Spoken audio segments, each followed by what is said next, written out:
She fell to her knees in the middle of Dust Creek and pressed both hands over her mouth so the whole street wouldn't hear her break. 1 trunk. 4 coins. A letter that said the only kin she had left was already gone. And every soul on that boardwalk just watched her sink. Before we begin, if you believe a woman's worth is never decided by the people who abandon her, subscribe and stay with me to the very end. And tell me in the comments what city you're watching from, so I can see how far this story travels tonight. The stagecoach didn't slow so much as shudder to a stop, and Clara Whitcomb had her hand on the door latch before the wheels quit turning. "Dust Creek," the driver called down, and he said it the way a man says a word he's tired of. "Last stop before the high country, miss. Mind your step. Ground's harder than it looks." "Thank you," Clara said. "Truly, you've been kind." "Ain't been anything," he said. "Been driving." She climbed down anyway, with her chin up, because her mother had taught her that a lady steps out of a coach like she's arriving somewhere. She's wanted even when she isn't sure she is. Her boots hit the packed street, and a small cloud rose around them, and she pretended not to notice. "My trunk," she said. "The green one, if you please." The driver hauled it down and set it in the dirt harder than he needed to. "That the only bag? That's everything," Clara said, and she smiled when she said it as if it were a choice and not a sentence. "Huh." He looked at her a moment longer than was polite. "You got people here?" "I do. My aunt, Mrs. Adeline Foss. She keeps a boarding house on—" Clara reached into her glove and drew out a letter, soft at the folds from being read too many times. "On Miller Street. She's expecting me. She's arranged a position for me and everything." The driver's face did a thing then. It wasn't cruelty. It was worse than cruelty. It was the look a man gives you when he knows something you don't, and has already decided it isn't his to fix. "Miller Street," he said. "Sure." He touched his hat. "Good luck to you, miss." And he climbed back up, and he snapped the reins, and the coach rolled on toward the livery, and Clara Whitcomb stood in the middle of the street with 1 trunk and 4 coins and a letter, and she watched the only thing that had brought her here roll away. "Well," she said to no one. "All right then."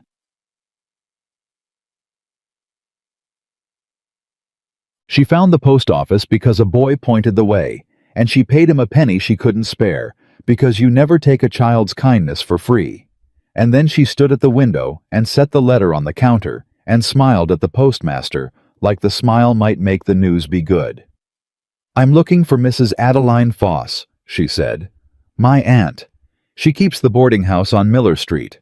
I've come all the way from Baltimore. She's expecting me today." The postmaster was an old man with spectacles pushed up on a forehead, lined like a dry riverbed, and he looked at the letter, and he looked at Clara, and he took his time about both. "You kin to Adeline," he said. "Her sister's daughter. My mother passed in the spring. My aunt is—" Clara's voice caught, and she smoothed it down like a wrinkle in a skirt. "She's the only family I have left." The postmaster set the letter down very gently, the way you set down something already broken. "Miss," he said, "I'm sorry to be the one. Adeline Foss left Dust Creek near 6 weeks ago." The street outside kept moving. A wagon groaned past. A dog barked somewhere. And Clara Whitcomb stood very still because if she moved, she thought she might come apart. "That's not," she started. "No, she wrote me. In this letter. She said she'd have a room ready and a position at the Mercantile, and she said Dust Creek. She said come to Dust Creek. Clara, there's a place for you here." Her voice climbed, and she hated that it climbed.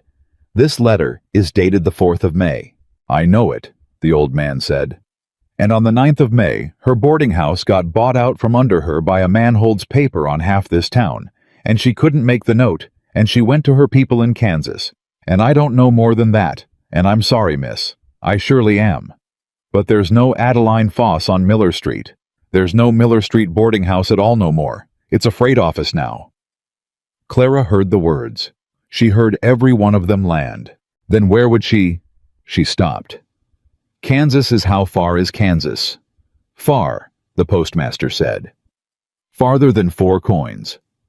Clara's hand went to the little purse at her waist without her telling it to, and she knew he'd seen, and she knew he'd counted, and she pulled her hand back and put her chin up. "I see," she said. "Well, thank you for your honesty, sir. It's more than most give." And she picked up the letter and she folded it, and she walked out of the post office into the blazing heat of a Colorado summer, with nowhere on this earth left to go. She sat on her trunk in the shade of the mercantile porch, because it was the only shade wide enough to sit in, and she folded her hands in her lap, and she thought about it the way her father had taught her to think about hard sums. You do not panic at the size of a number. You break it into pieces small enough to carry. 4 coins. A trunk of clothes and her mother's Bible and a good sewing kit. A head for figures that had run her father's storebook since she was 14. A back that didn't quit. She could work. She had always been able to work. She just needed one person in this town to let her. "Excuse me," she said when a woman came up the porch steps with a basket. "I'm sorry to trouble you. I'm looking for work. Any honest work. I can keep books, I can sew, I can cook, I can teach letters and figures to children. I'll take a fair wage or a low one. I only need—" The woman pulled her basket to the far side of her body, like Clara might reach into it. "We don't need any," she said, and went inside. "I understand," Clara said to the closing door. "Thank you." The next was a man in a merchant's apron who came out to sweep, and Clara stood and folded her hands. "Sir, forgive me. I'm looking for a position. I keep excellent books. I ran my father's accounts in Baltimore for 6 years and never lost a penny to an error. If you have need of—" "You come off the noon coach," the man said, not looking up from his broom. "I did. With no place to go and no folks to take you." Clara's chin lifted a fraction. For the moment. The man stopped sweeping and leaned on his broom and looked at her, and it was the driver's look again, the postmaster's look, the look this whole town seemed to keep in its pocket for women like her. "Miss," he said, "I'll tell you how it goes here, and I'll tell you plain, because you seem a decent enough girl and somebody ought to. A woman comes to Dust Creek off the coach with no husband and no kin and a purse you could hide in a thimble. Folks don't see a bookkeeper. They see trouble looking for a place to happen. And a smart merchant don't hire trouble. He sweeps his own porch." He went back to sweeping. "Try the church. Reverend sometimes takes up a collection for the stranded ones. Get you a coach ticket to somewhere you got people." "I don't have people anywhere else," Clara said, and she was ashamed of how quiet it came out. This was the last place there was people. The man didn't answer. The broom went hush hush hush across the boards, and the dust rose, and Clara stepped back off the porch to let him have it. By the 4th door she had stopped smiling. By the 6th she had stopped folding her hands. By the time the sun had swung far enough to take the shade away from the mercantile porch entirely, Clara Whitcomb was standing in the open street with her trunk at her feet and her mother's letter crushed in her fist, and she had asked 9 people for work, and 9 people had looked at her like she was a stain on their clean town, and something in her that had held for 2,000 miles finally quietly gave. She didn't wail. She wasn't a wailing woman. She just felt her knees go, and she went down into the dirt beside her trunk, and she pressed both her hands over her mouth so the whole street wouldn't hear, and her shoulders shook, and the tears came hot and silent down a face gone gray with road dust. "I've got nowhere left to go," she whispered into her own palms. "Lord help me. I've got nowhere left." And the street just watched. 2 women crossed to the far boardwalk so they wouldn't have to pass close. A pair of men outside the saloon looked and looked away and looked again. A child asked its mother a question and got its arm yanked. Nobody came. In a whole town of good Christian souls, with roofs over their heads and food in their larders, not one came. Except that across the street in the deep shade of the livery door, a man had been standing very still for a long while, and now he moved. Caleb Hawthorne had come to town for nails and coffee and a length of stovepipe, and he'd got all 3, and he'd been about to swing up and ride the 4 hours back up to the ridge, when the noon coach came in, and a woman in a gray traveling dress had stepped down off it like she was arriving at a ball. He'd watched her the way he watched weather, not with feeling, with attention. He'd watched her go into the post office, standing straight, and come out standing straight, and something gone out of her all the same. He'd watched her sit on her trunk and do sums with her hands folded like a schoolmarm.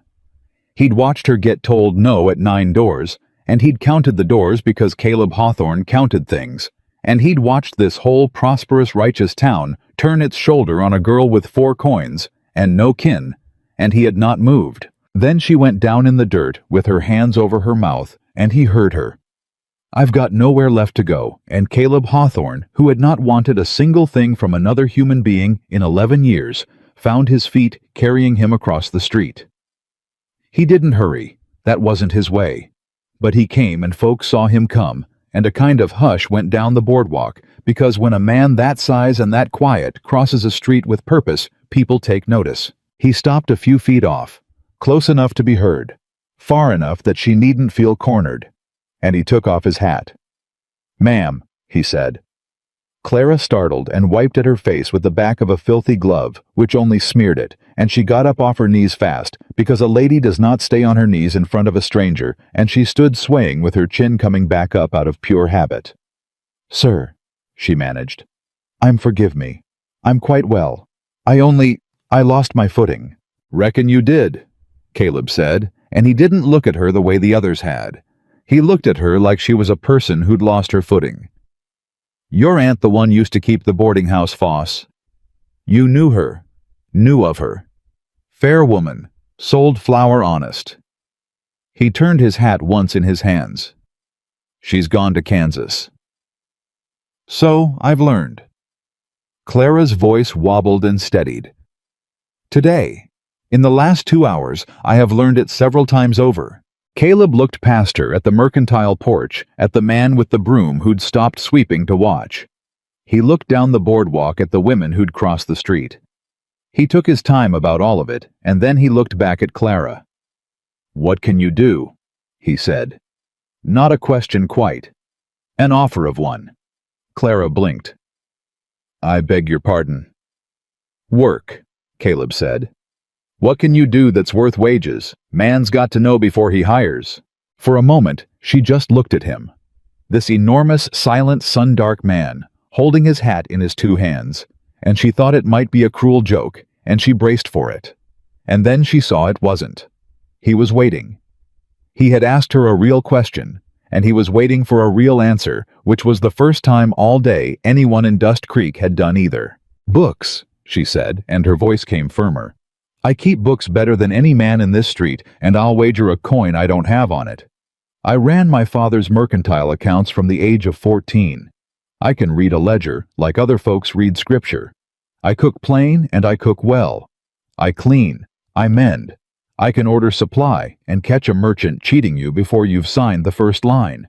I don't drink, I don't idle, and I don't quit." She drew a breath. "And I don't cry, sir, as a rule. Today has been an exception, and I'd thank you not to hold it against my character." Something moved at the corner of Caleb Hawthorne's mouth. It wasn't a smile. It was the country a smile comes from. "Catch a merchant cheating," he said. "Every time." "Huh." He turned his hat again. "I got a ranch, 4 hours up. Hawthorne Ridge.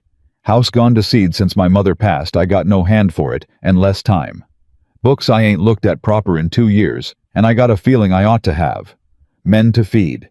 Supply I buy in this very town, and never once been sure I paid the right of it." He said it all flat, and even laying it out like goods on a counter. "It's honest work and hard. Housekeeper and bookkeeper both.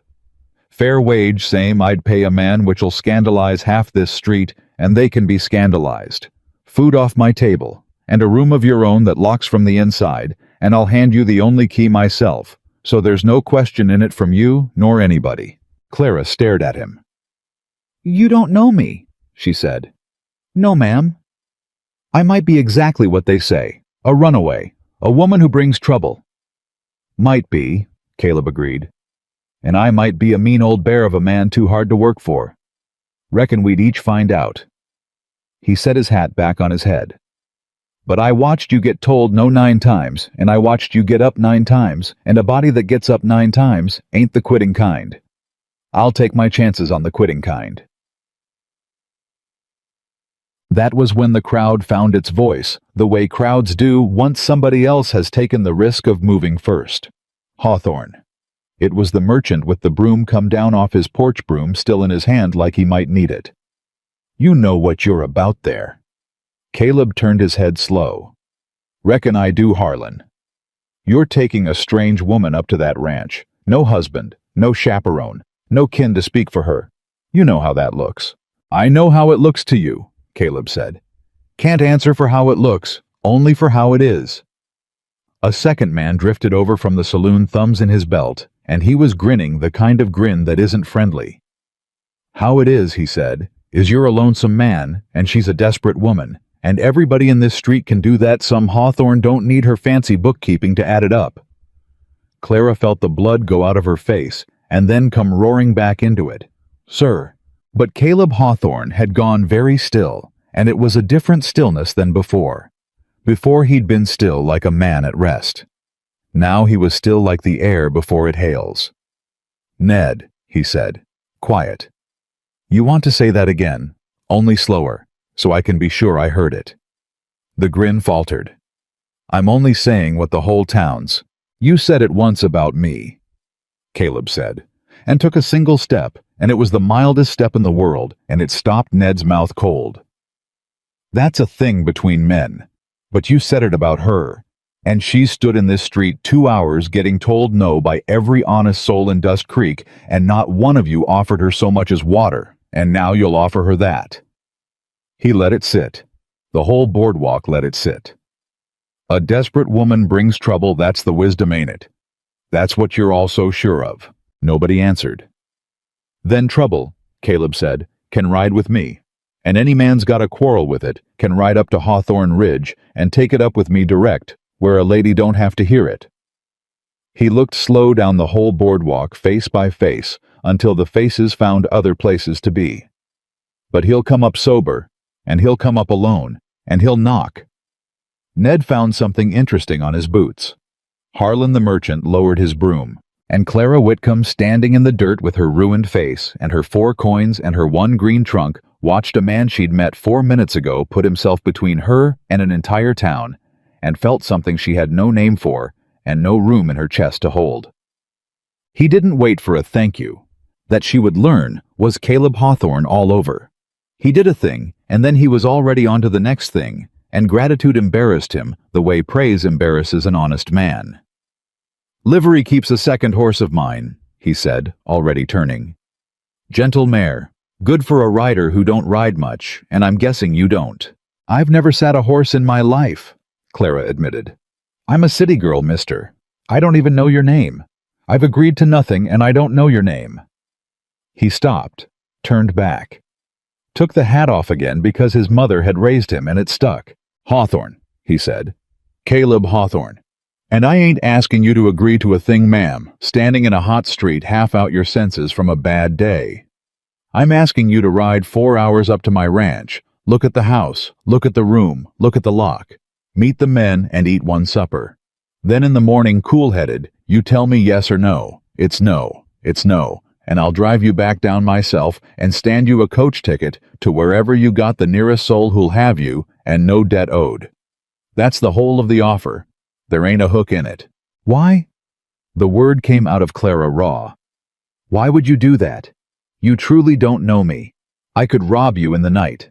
I could be lying about every word." Caleb Hawthorne looked at her for a long moment, and the street went quiet around them, and when he spoke lower, so it was for her, and not for the boardwalk. 11 years back," he said, "I was the one standing in a street with nowhere to go, and there was a man watched me get told no, and he crossed over. He turned his hat once in his hands. Never got to pay him back. He passed before I made good, so I reckon I pay it forward when I see it come round again. That's the whole reason, ma'am, and it ain't a pretty one, and it ain't a wicked one.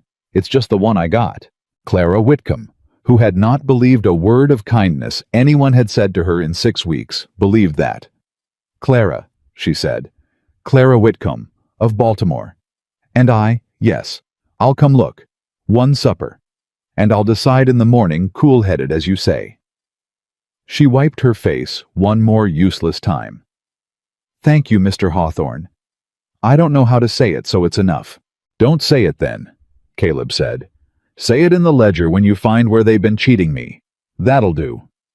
And he bent before she could stop him, before she thought to be embarrassed, and he lifted her green trunk onto one shoulder like it weighed nothing, and he started toward the livery, and over his shoulder he said the first thing that made Clara Whitcomb almost laugh in that whole terrible day. And Miss Whitcomb, that mare's name, is Trouble. So when I said Trouble could ride with me, I wasn't only being sharp with Ned. He didn't turn around, but she heard the country. A smile comes from back in his voice. Sometimes a man just tells the plain truth, and it comes out sounding like poetry. Ain't my fault. The liveryman didn't want to saddle the mare. Caleb, he said low, cinching nothing. You sure people are going to talk? Already talking. You bring a woman up to that ranch, you know what they'll... Silas, Caleb said, and there was a thing in the name when he said it, a little cooling of the air, though Clara didn't yet know why. You cheat me on the boarding of this mare last winter, or didn't you? The liveryman went red. Now that was a misunderstanding on the feed I already... Saddle the mare, Caleb said, gentle as ever, and we'll call the feed square, and neither of us has to remember it out loud in front of the lady. How's that? The liveryman saddled the mare, and Clara Whitcomb, standing in the sour cool of the livery, watched Caleb Hawthorne collect a debt without raising his voice by one thread, and she thought there is a whole town of things wrong here that no one has written down, and I could write them down. And it was the first thought since the post office that felt like herself again.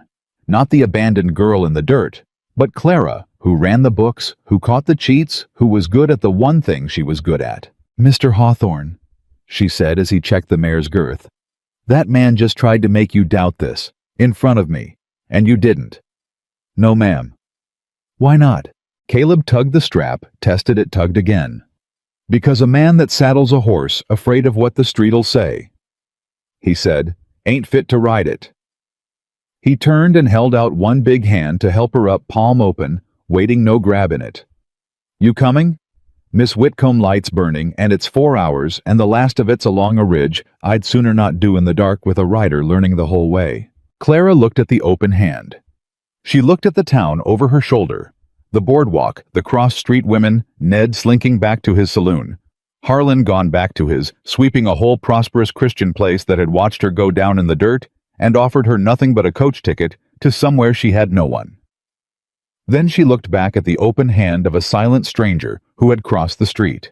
I'm coming, Clara Whitcomb said, and she put her filthy glove in his, and Caleb Hawthorne lifted her up onto a mare named Trouble as easy as lifting a thought, and something in the set of her shoulders, sitting up there suddenly higher than the whole town, said she was done being sat on her trunk in the dirt for anybody. You hold the horn, not the reins, till we clear the street, Caleb said, swinging up onto his own big roan.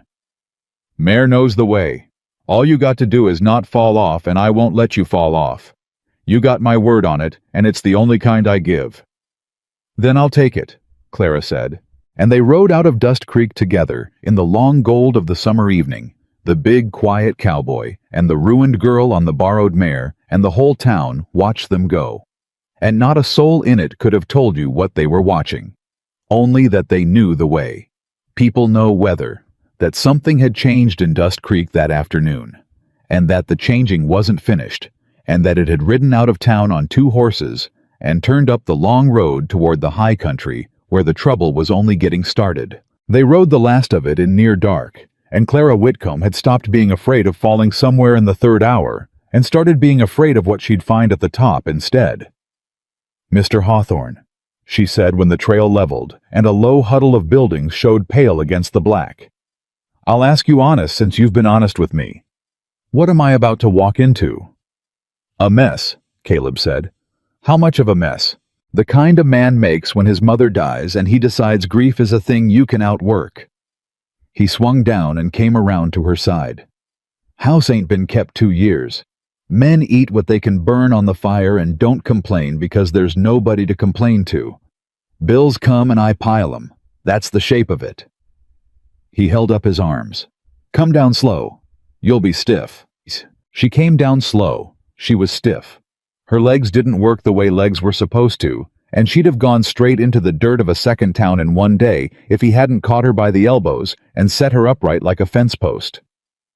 "There," he said, and let go the moment she was steady, because he was the kind of man who let go the moment you were steady. The door opened before they reached it, and a lamp came out, and behind the lamp was a man of maybe 50, with a gray mustache and a face like a hatchet. "Caleb," the man said. "You're late, and you brought—" The lamp lifted, found Clara held on her. "Huh. Dutch, this is Miss Clara Whitcomb. She's come up to look at the house and the books. Miss Whitcomb, this here's Dutch. Runs my men, minds my stock, and don't like a thing he ain't seen before, so don't take it personal." "I don't like a thing I ain't seen before," Dutch agreed, "because a thing I ain't seen before is generally a thing about to cost me, ma'am." He didn't tip his hat. He looked her up and down the road, dust and the ruined dress and the city hands. "You ever run a ranch house?" "No," Clara said. "You ever cook for 8 men doing hard labor in July?" "No." "You ever keep books?" "Yes," Clara said. "And I'll tell you inside of a week which of the men has been dipping your petty cash because somebody has.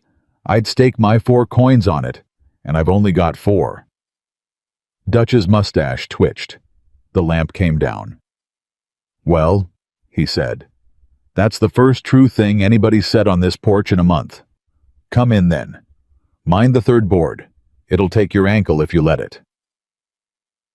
The inside was worse than the outside had promised. She saw it by lamplight, which was a mercy, because full daylight would have undone her.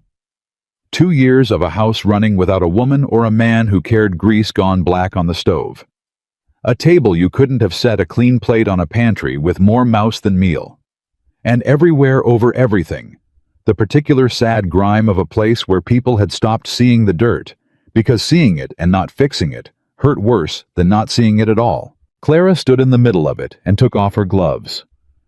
"Well," she said quietly to herself as much as anyone. "All right then." "You don't have to start tonight," Caleb said from the door. "Nobody's asking that." "I'm not starting tonight." She turned. "I'm looking tonight. There's a difference. Where are the books?" Dutch and Caleb traded a glance. "That's a strange thing to want on your first hour," Dutch said. "Before the house you're being paid to keep." "The house is dirt," Clara said. "Dirt doesn't lie to you. It's exactly as bad as it looks, and no worse, and I'll have it beat inside a fortnight." "Books lie. Books are where the theft is. And a house you can clean twice, but money that's gone is gone. And I'd like to see how much has gone before another day's worth goes with it. Now where are the books?" There was a silence in that filthy kitchen, and it was a silence with a hinge in it, a moment where the whole thing could have tipped either way, where Dutch could have decided she was a jumped-up city girl talking above her station, and Caleb could have decided he'd made a fool's bargain in a hot street. Instead, Caleb Hawthorne looked at Dutch and said, "Get her the books, Dutch." And Dutch, after a long beat, said, "Yes, boss." And it was the yes, boss of a man revising an opinion he'd held 4 seconds ago, and that was the first small victory Clara Whitcomb won at Hawthorne Ridge, standing in the ruin of a kitchen with her gloves off and her chin up. He brought her a wooden box, and the box was the second thing that undid her that night, though she didn't let it show. It wasn't a ledger. It was a grave. Receipts stuffed in loose bills unopened, a proper account book that stopped clean in the middle of a page 2 years back. She'd know later that was the week his mother died, that the ink just stopped mid-column, mid-sum. A man's grief written plainer in an unfinished line of figures than it could ever be written in words. And under the account book, jammed in without order, 2 years of every scrap of paper the ranch had touched. "Lord above," Clara breathed. "It's bad," Caleb said. "It's not bad. It's a wound that never got closed." She lifted the account book out gentle, the way you lift a hurt thing. She saw the place the ink stopped. She understood it in one look, and she had the grace not to say she understood it. "Mr. Hawthorne, this last entry, May of 2 years back." "Yeah. That's the week, isn't it?" Caleb didn't answer which was answer. Clara closed the book softly. "I'll not go back of that line," she said. "That's yours. I'll start a clean book from tonight forward and reckon back only far enough to catch whoever's stealing and no farther. What's before that line stays before it.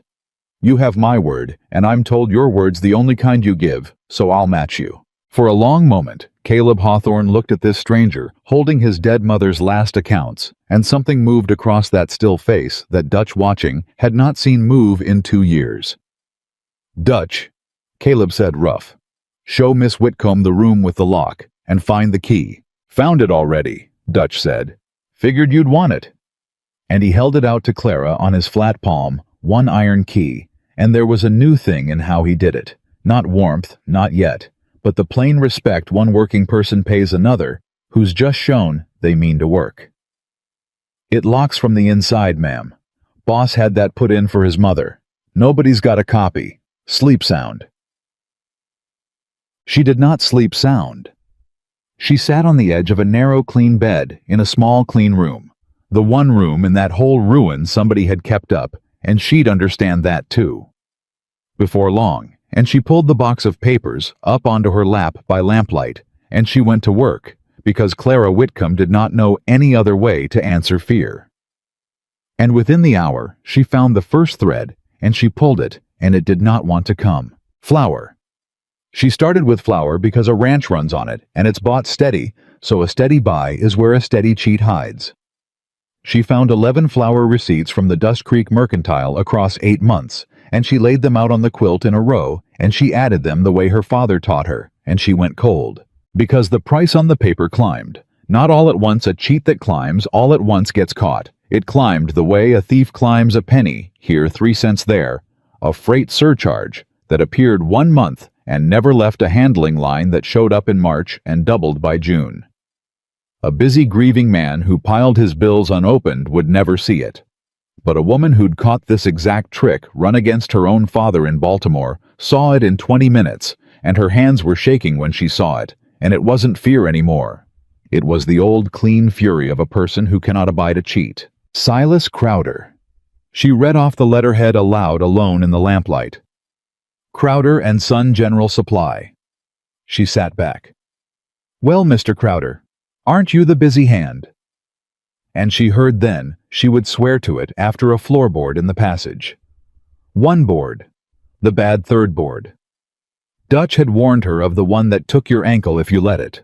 Somebody standing on it in the dark outside her locked door, standing still listening. Clara Whitcomb blew out her lamp. She sat in the black with the receipts in her lap and her heart going, and she listened, and the board did not creak again. And after a long while she heard it settle back, a slow release, the sound of weight coming off wood, and then nothing. Whoever it was had gone. She did not sleep at all after that. She sat up against the wall with the key clenched in her fist, and she watched the gray come up in the window, and she thought 2 thoughts over and over. The first was, somebody in this house does not want the books looked at. And the second, colder, and it isn't the merchant in town, because the merchant in town wasn't standing on that board. Morning came, and with it, the smell of a fire somebody else had built badly, and Clara went out to the kitchen to find a boy of maybe 17 scorching bacon in a pan he'd never once scrubbed, and 4 other men sitting at the ruined table, waiting on it with the flat patience of people who've given up expecting better. "Move," Clara said, not unkind, and took the pan out of the boy's hand before he could argue.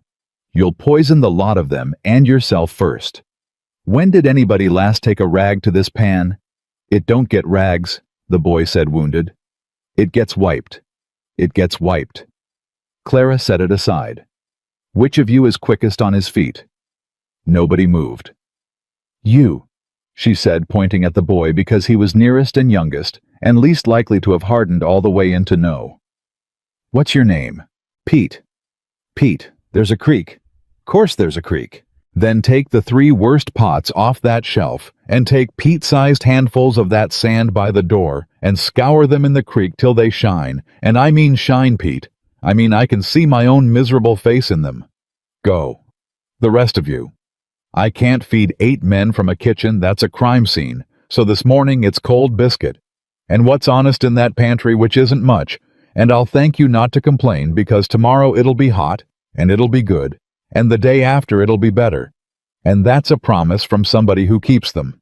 Now, where does a person get eggs around here? There was a silence at that table of the kind she was learning to read. Men deciding whether to be insulted by a woman ordering their kitchen, or relieved that somebody finally had. Then, the oldest of them, a black man with gray at his temples, and a stillness a little like Caleb's own, stood up slow and reached for his hat. "Hens are down past the barn, miss," he said. "Been layin' wild since nobody gathered regular. I'll walk you." He settled the hat. "Name's Amos. I run the horses under Dutch, and I'll tell you plain, you get a hot supper on that table tonight like you say, and there ain't a man here won't carry your water the rest of the summer." A pause. "But we heard you asked for the books before you asked for a broom, and that's got some of these boys nervous, so you might want to know that going in." "Why?" Clara said. "Would honest men be nervous about books?" Amos looked at her a long moment. "They wouldn't," he said. "That's the whole of what I'm telling you, miss." And he walked out toward the hens, and Clara Whitcomb followed him with a cold thread pulling tight in her chest because she'd asked the right question and gotten the right answer, and neither of them had said the name of the man on the board. She worked that day like a woman with a debt to pay, because she felt she had one. She scoured what could be scoured and threw out what couldn't, and she found the good iron under the black grease and the good pine under the grime, and by the time the light went long she had a kitchen you could cook in, and a fire that drew, and a pot of beans and salt pork going that made the whole yard turn its head as the men came in off the range. And Caleb Hawthorne came in off the range, with them dust to the knees, and he stopped in the door of his own kitchen, and stood there, and he didn't say a word. "It's beans," Clara said, defensive of the plainness of it. "There wasn't much honest in that pantry to work with. Tomorrow I ride down for proper supply, if you'll spare a hand to take me, and then—" "Miss Whitcomb," Caleb said. "Mr. Hawthorne." He looked at the kitchen. He looked at the scrubbed pots hung in a row at the table. You could set a plate on at the fire, drawing clean at the 8 men filing in, and taking off their hats at their own supper table, which they had not done in 2 years, and something worked in his throat. "My mother kept this room," he said low, just for her. "This exact room, just like this." He stopped. "I couldn't come in it after. 2 years I ate on the porch so I wouldn't have to come in it. Didn't tell a soul that. Told myself it was the heat." He put his hat back on so he'd have something to do with his hands. "It's a good supper, ma'am, that's all. It's a good supper." And he sat down at the head of his own table for the first time in 2 years.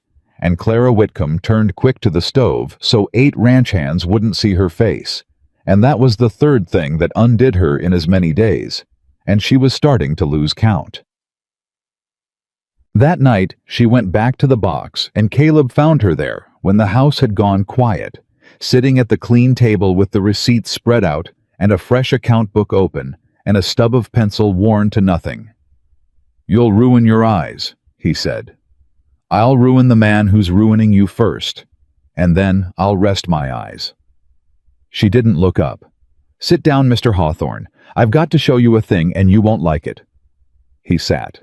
She turned the 11 flour receipts to face him and laid her worn pencil across the first. "This is what you paid for flour in November," she said. "And this is December, and January, and on to June. Read me the numbers off if you would, out loud. So it's you saying it, and not me." He read them. His voice, flat and even, went up the row, penny by penny, surcharge by surcharge. And Clara watched his face, and she saw the moment the numbers stopped being numbers and started being a knife. He stopped before the end. "That ain't the same flour," he said quietly. "It's the exact same flour, Mr. Hawthorne. Same barrels, same mill, same wagon. The only thing that changed is that Silas Crowder learned you don't open your bills." She kept her voice gentle, because she'd learned that day what grief this man carried and where it lived. "He's been robbing you a penny at a time since the season your mother passed. He waited for it. He saw a grieving man stop reading his own accounts, and he sat down at your table and helped himself a little every month for 2 years. She laid her hand flat on the receipts. Flour's only where I started. I haven't touched grain yet or tools or the freight, and the freight's where the real money hides, it always is. But I'll have the whole of it inside a week, and I'll have it in a column you could take to a judge." Caleb Hawthorne sat very still, and his big hands had closed slow into fists on the clean table, and when he spoke, it was so quiet, she had to lean to hear it. "How much?" he said. "I don't know yet. Enough that you've felt it. Enough that a lean summer's been leaner than it had to be. Enough that maybe a hand you couldn't afford to keep got let go that didn't have to." She watched that one land, and she saw by his face that it landed true, that there had been a man let go, that this was worse than money to Caleb Hawthorne. "I'm sorry. You asked me to catch a cheat, and I've caught one, and it's a worse one than either of us wanted." He unclosed his fists slow. He looked at the receipts. He looked at her. "Anybody else could have found this," he said. "In 2 years. Anybody. Dutch, Amos, any man could have added a column." "They could have," Clara agreed carefully, "but they didn't." And there it was in his voice, the thing that had been standing on the board in the dark, not an accusation, but a question with teeth. "Why didn't they miss Whitcomb? You're the newest soul on this ranch, and you found in one night what 8 men missed in 2 years. Now is that because you're that much sharper than the lot of 'em?" He held her eyes. "Or is it because one of 'em already knew?" And there it was. The cold thread pulled all the way tight. "I don't know," Clara said honestly. "I truly don't, Mr. Hawthorne, and I'll not name a man I can't prove that's a sin I won't do to anybody after the week I've had of being named without proof. But I'll tell you a thing that happened my first night, and you can make of it what you will." She told him about the board, the one that takes your ankle. Somebody standing on it outside her locked door in the dark, listening and going away slow when she blew out the lamp. Caleb Hawthorne went very still again, the hail stillness. "Which board?" he said. "The third one. Dutch warned me of it on the porch, how it takes your ankle if you let it." "Dutch warned you of it," Caleb repeated slow. "So you'd know to step over it. So you'd know its sound." He stood up. "Or so I'd think, that's why he told you. Miss Whitcomb, was it Dutch on that board?" "I don't know," Clara said. "I blew out my lamp. I never saw."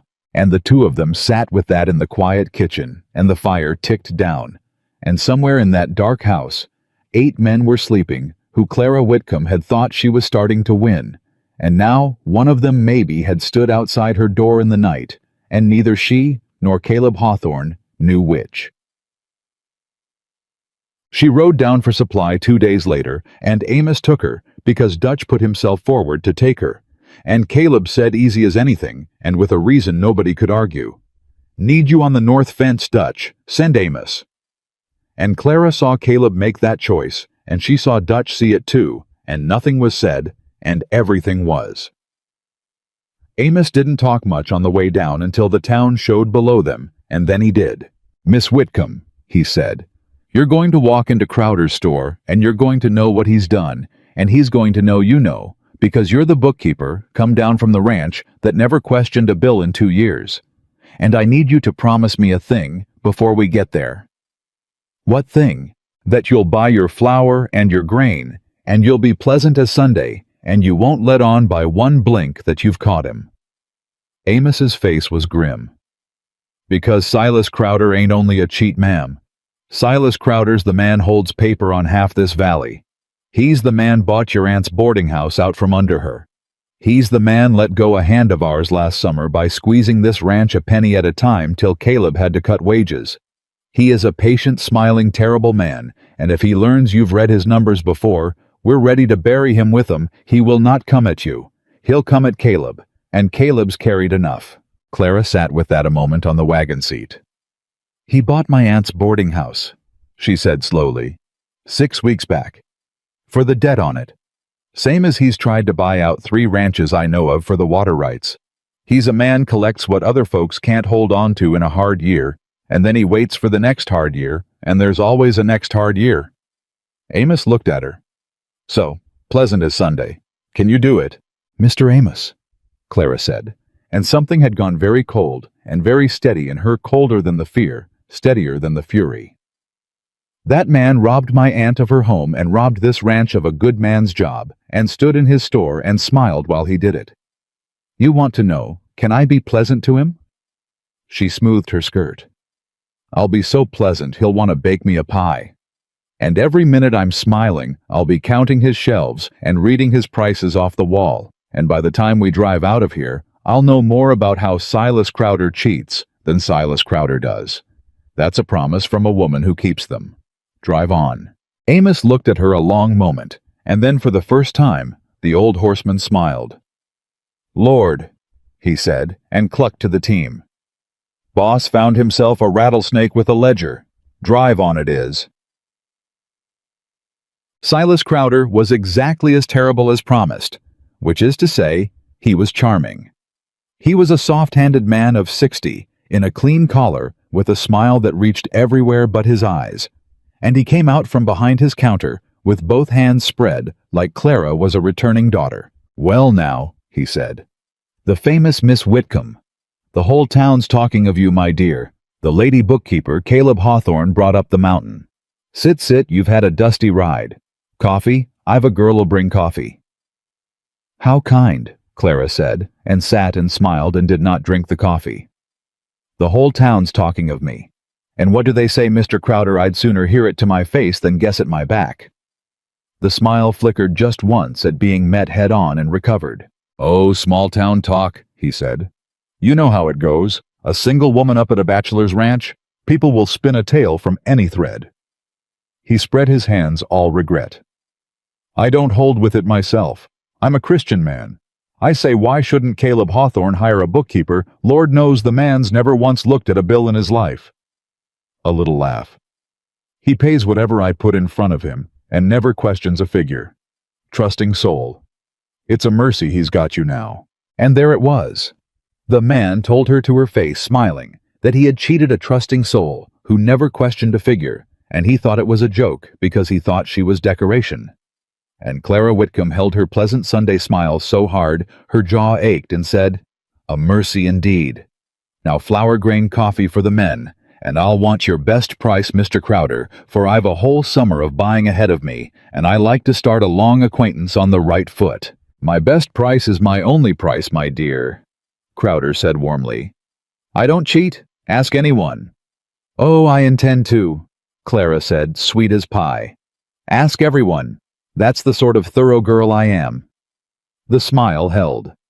But his eyes for just a breath went flat and cold and reading, and Clara Whitcomb saw in that half-second that Silas Crowder was not entirely a fool, that some animal part of him had caught a scent, and she smiled harder to cover it, and thought careful. Amos was right. This one bites.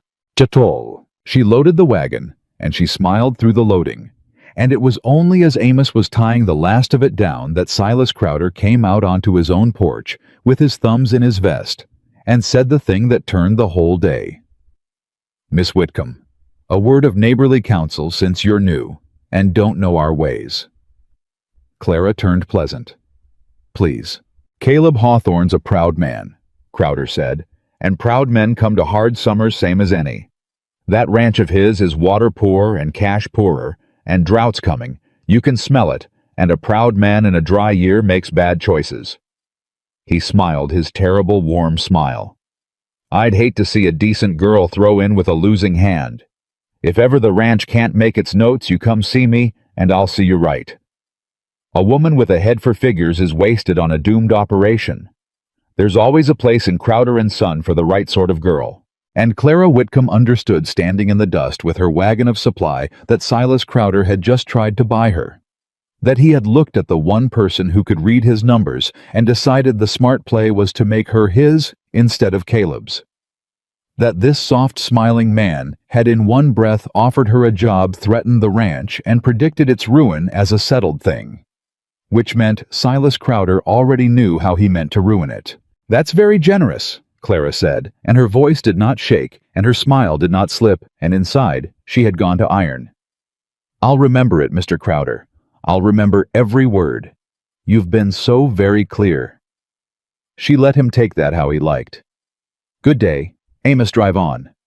And Amos drove on, and neither of them spoke till the town was gone behind them, and the trail was climbing. And then Clara said quiet to the mountains ahead, "Mr. Amos?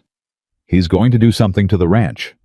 Something with the water, or the notes, or both. He as good as told me. He offered me a job on the wreck of it, before the wrecks even happened, which a man only does if he's already got the wreck arranged." She turned. "How much time do we have?" "Till the dry hits hard weeks."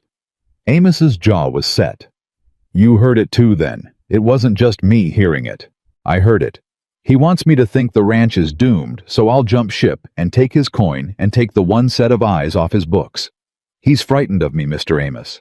That's the piece he can't hide. A man that confident doesn't offer to hire the enemy's bookkeeper unless the bookkeeper's got him scared."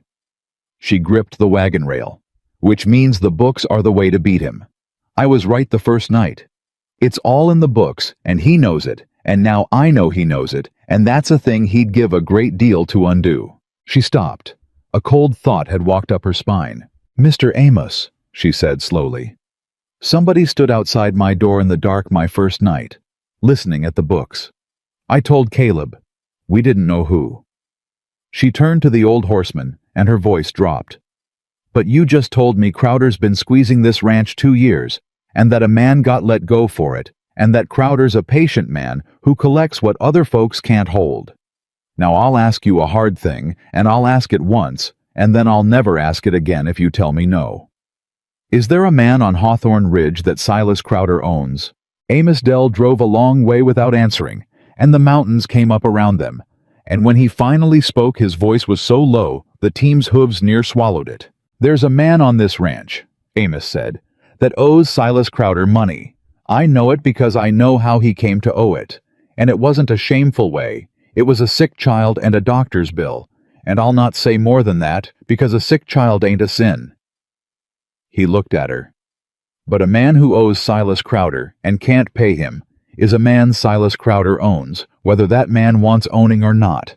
And I don't know if he's the one stood at your door. I pray to God he ain't. But you asked me, is there such a man? And I'll not lie to you, miss. There is." "Who?" Clara said. And Amos Dell shook his head once hard. "No, ma'am," he said.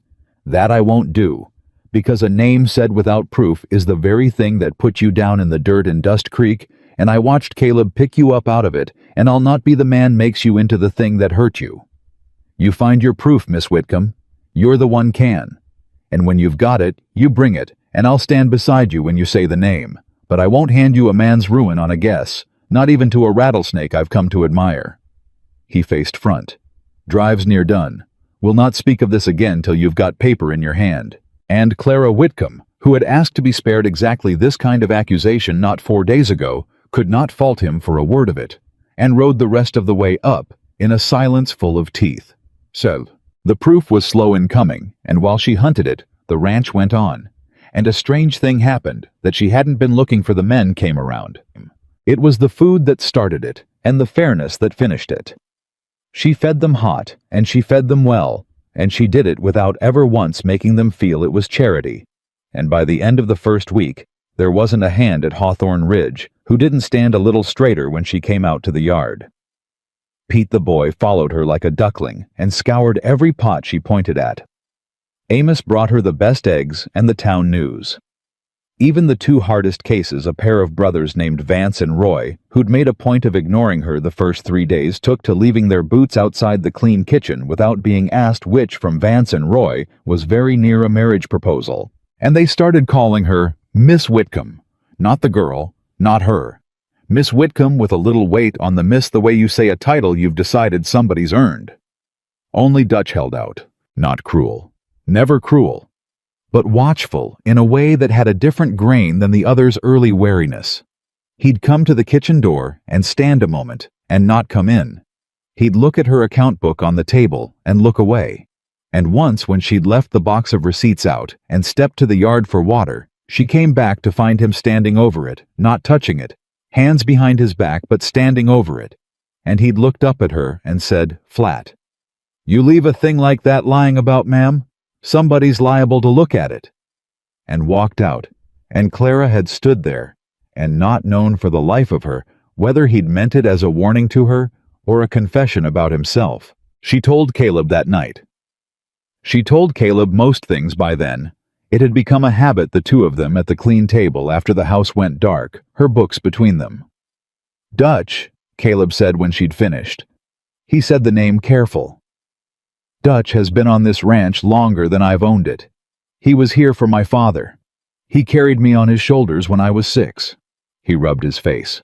"I'd sooner believe it of my own hand, Miss Whitcomb, than believe it of Dutch." "I'm not saying it's Dutch," Clara said. "I'm telling you what I saw, and I'm telling you it could as easily be a good man warning a careless girl to lock up her papers.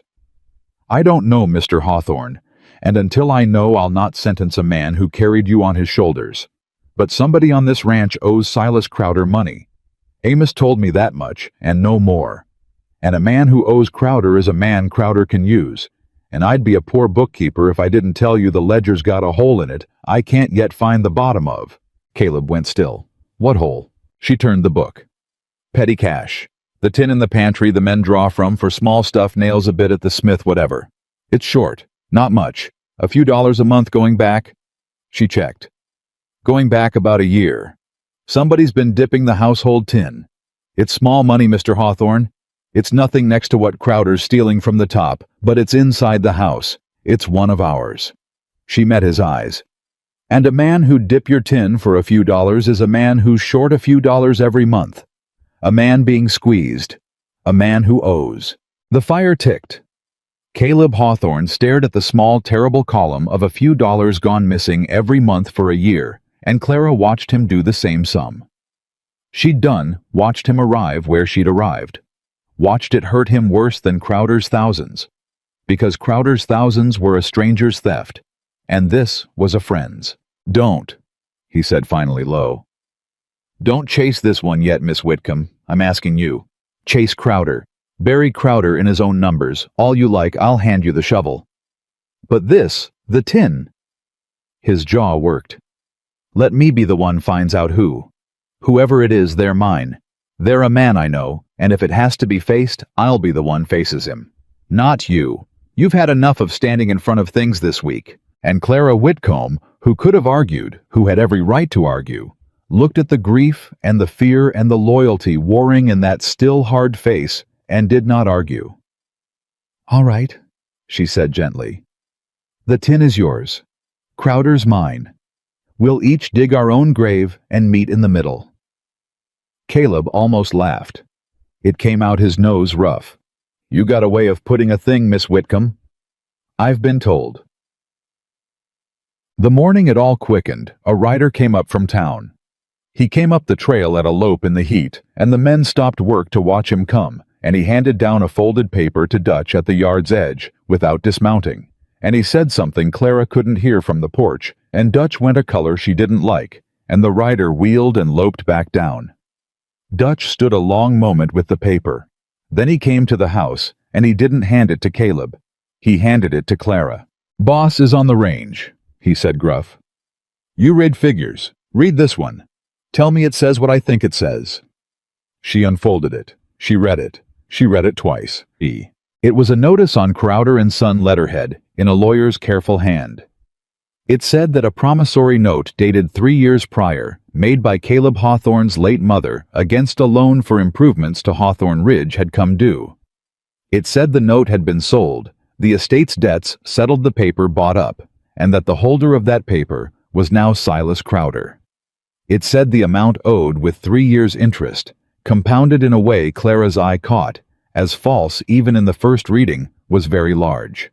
And it said that Silas Crowder, holder of the note, would be pleased to discuss terms at a public town meeting, called for the 15th of the month, 9 days off, or failing satisfactory terms, would be within his rights to foreclose upon Hawthorne Ridge Ranch. Clara Whitcomb lowered the paper, and the yard had gone silent, every man watching her face. "Well," Dutch said, "does it say what I think?" "It says," Clara said, and her voice was very steady and very cold, "that Silas Crowder has spent 3 years arranging to take this ranch, and that he has just now this morning decided the arranging is done. It says he bought up a debt of Mr. Hawthorne's mother's, a debt Mr. Hawthorne may not even have known was still alive, and he's dressed it in false interest to make it bigger than it is, And he means to march into a public meeting in 9 days and take Hawthorne Ridge in front of the whole town, so nobody can say he did it in the dark." She folded the paper along its crease precise. "It says the wreck he offered me a job on is not weeks off, Dutch. It's 9 days off. And it says I was right about every last thing, and I would give a very great deal to have been wrong." Dutch Kroll looked at her, and the gray mustache worked, and the old man said the thing that turned him at last all the way around. "That note," he said low. "The one his mother made, for improvements." He swallowed. "Miss Whitcomb, I stood witness on that note. 3 years back. I was there. And it wasn't for what that paper says. It was a small loan, honest, near paid off before she died. Crowder knows it. I know it because I watched her sign it, and it was a quarter what that letter claims." His hands had closed into fists. "He's not just calling a debt. He's forging the size of it. And there's one man alive besides Crowder can swear to what that note truly was, and it's me. And I've been so busy being afraid of what you'd find in those books that I clean forgot I'm the proof of the biggest lie in 'em." His eyes came up wet and furious. "You've been hunting your proof up there in that box, miss. And here I've been standing in the yard being the proof the whole entire time." And Clara Whitcomb stood on the porch with the false notice in her hand and looked at Dutch Kroll. Old Dutch, watchful Dutch, who'd stood over her receipts. Dutch, she and Caleb had half suspected of standing on the board in the dark, and understood that she had spent a week suspecting the one man on the ranch who could bring the whole thing down. "Dutch," she said. "The night I came, the third board. Somebody stood on it outside my door and listened, and I never saw who, and Mr. Hawthorne and I." She made herself say it because he'd earned the truth. "We wondered if it was you." Dutch's weathered face went through several things at once. "It wasn't me at your door, miss," he said. "But I'll tell you who it might have been, and I'll tell you why I've held my tongue on it a week, and God forgive me for holding it." He looked toward the barn where the men had drifted back to work all but one, and Clara followed his look. "Because the man who owes Crowder, the man with the sick child, the man dipping your tin a few dollars a month to pay a debt, he's too proud to speak of." And that was when Caleb Hawthorne rode into the yard off the range dust to the knees, calling out, "Easy. What's the rider want, Dutch?" And reined up hard at the sight of every face on his ranch turned stricken toward the porch, and the folded paper in Clara Whitcomb's white-knuckled hand, and the old foreman with tears standing in his eyes, and a name half out of his mouth. "Somebody," Caleb said, and the easy went out of his voice, and the hail came into it. "Had best tell me what's happened on my ranch, right now, and they'd best tell me plain." Nobody in the yard moved. 8 men and a woman and an old foreman with tears on his face, and every one of them looked at Caleb Hawthorne sitting his horse in the dust, and not one of them found their voice, because the thing that had happened was too big for the first man to say it. So Clara said it. "Get down off the horse, Mr. Hawthorne," she said, and her voice carried clean across the silent yard. "Get down and come up on the porch, and I'll read you the whole of it, every word, because you'll want to be standing on your own ground when you hear it, and not up on a horse where a man can fall." Caleb Hawthorne looked at her a long second. Then he swung down slow, and he handed his reins to Pete, without looking at the boy, and he came up the porch steps, and he stood in front of Clara Whitcomb, with his hat still on, and his jaw set, like a man walking to a hanging that might be his own. "Read it," he said. She read it. All of it. The note, the sale, the false swollen interest, the foreclosure, the public meeting in 9 days. She read it in a flat, even voice, with no soft place in it, because she'd learned that a hard thing goes down cleaner when it isn't dressed up, and Caleb Hawthorne stood and took it the way he took weather, without a muscle moving in his face, until she got to the amount. Then something moved. "That's a lie," Caleb said quietly. "Yes. My mother never borrowed a tenth of that. It was a little loan for the well pump and the north fence 3 years back, and she near had it paid before she—" He stopped. His hand came up and took the hat off slow, and he turned it once in his fingers, and Clara saw that his hands were not quite steady. "She showed me that note her own self. Told me not to fret it was small and it was honest, and she'd have it clear by fall. And then fall came and she was gone, And I never once thought of the note again because who thinks of a well pump when they're burying their mother? He knew that, Clara said. That's the whole cruelty of it, Mr. Hawthorne. He waited for a grieving man to forget a small honest debt. And then he bought that debt, and he sat on it 3 years, while he swelled it with false interest. And now he'll walk into a town meeting and swear it was always this size, and who's alive to say different? She turned. Who's alive to say different, Dutch? And Dutch Kroll stepped forward and wiped his face rough with the back of a hand and said, I am. Chapter. Caleb turned to him slow. I stood witness on that note, boss. Dutch's voice cracked and he shoved it back level. I was in the room, your mother and Crowder and me for a witness, and a fella from the bank in Pueblo. I watched her sign it, and I watched Crowder sign it, and I heard the sum said out loud, and it was a quarter less than a quarter of what that paper in Miss Whitcomb's hand claims today. He drew a breath that shook. I can swear to it. In front of the whole town, in front of a judge, in front of God, I can swear what that note truly was, because I was the man they picked to remember it, and I've remembered it every day, and I'll say it out loud on the 15th if it's the last thing I do. For a long moment, Caleb Hawthorne just looked at his old foreman. Dutch, he said, why do you look like a man confessing when you just handed me my whole salvation? And there it was, the question under the question. And Dutch Kroll's face crumpled because he'd been carrying 2 things, and he'd just set down the good one, and the bad one was still on his back. Because Dutch said, I got to tell you the other thing now, and the other thing's going to break something in this yard, boss. And once it's broke, it don't go back. His eyes went for just a flick toward the barn, and Clara's followed, and Caleb's followed. And there, half in the barn's shadow, where he'd frozen with a bucket in his hand, was one of the men, a lean, quiet hand of maybe 40, named Josiah Teal, standing dead still, the way a deer stands, when it knows the dog has finally caught its scent. Dutch, Caleb said very low. What am I looking at? You're looking at a man in a corner, Dutch said. And I've watched him get backed into it a year now, and I've said nothing, and that's my sin to answer for. Boss Josiah's the one been dipping the household tin, a few dollars a month. And Josiah's the one owes Silas Crowder money. And Josiah... Dutch's voice broke clean through. Josiah's the man stood outside Miss Whitcomb's door in the dark her first night. I know because I saw him do it. I was up for the privy, and I saw him at her door with his ear to it, and I said his name low, and he ran off like a scalded cat. And I have hated myself every hour since for not raising the house. But he's got a sick girl, boss. He's got a little girl dying by inches in a shack outside town, and a doctor's bill he can't carry. And Crowder's got his throat in his hand over it, and I looked at that, and I couldn't. God help me. I couldn't be the man that ruined a father trying to save his child. So I said nothing, and my nothing near cost you the ranch. The whole yard had gone to stone. And Josiah Teal set the bucket down in the dirt, very careful, like it mattered that it not spill. And he walked out of the barn. Shadow into the hard light, and he stood in the middle of Caleb Hawthorne's yard, with his hat in his hands and his face gray, and he said, It's true. Every word Dutch said. And I'll take whatever you give me, boss, and I won't say one thing to soften it. His voice was a dead flat thing. I stole from your tin. I listened at that lady's door because Crowder told me to find out what she'd found.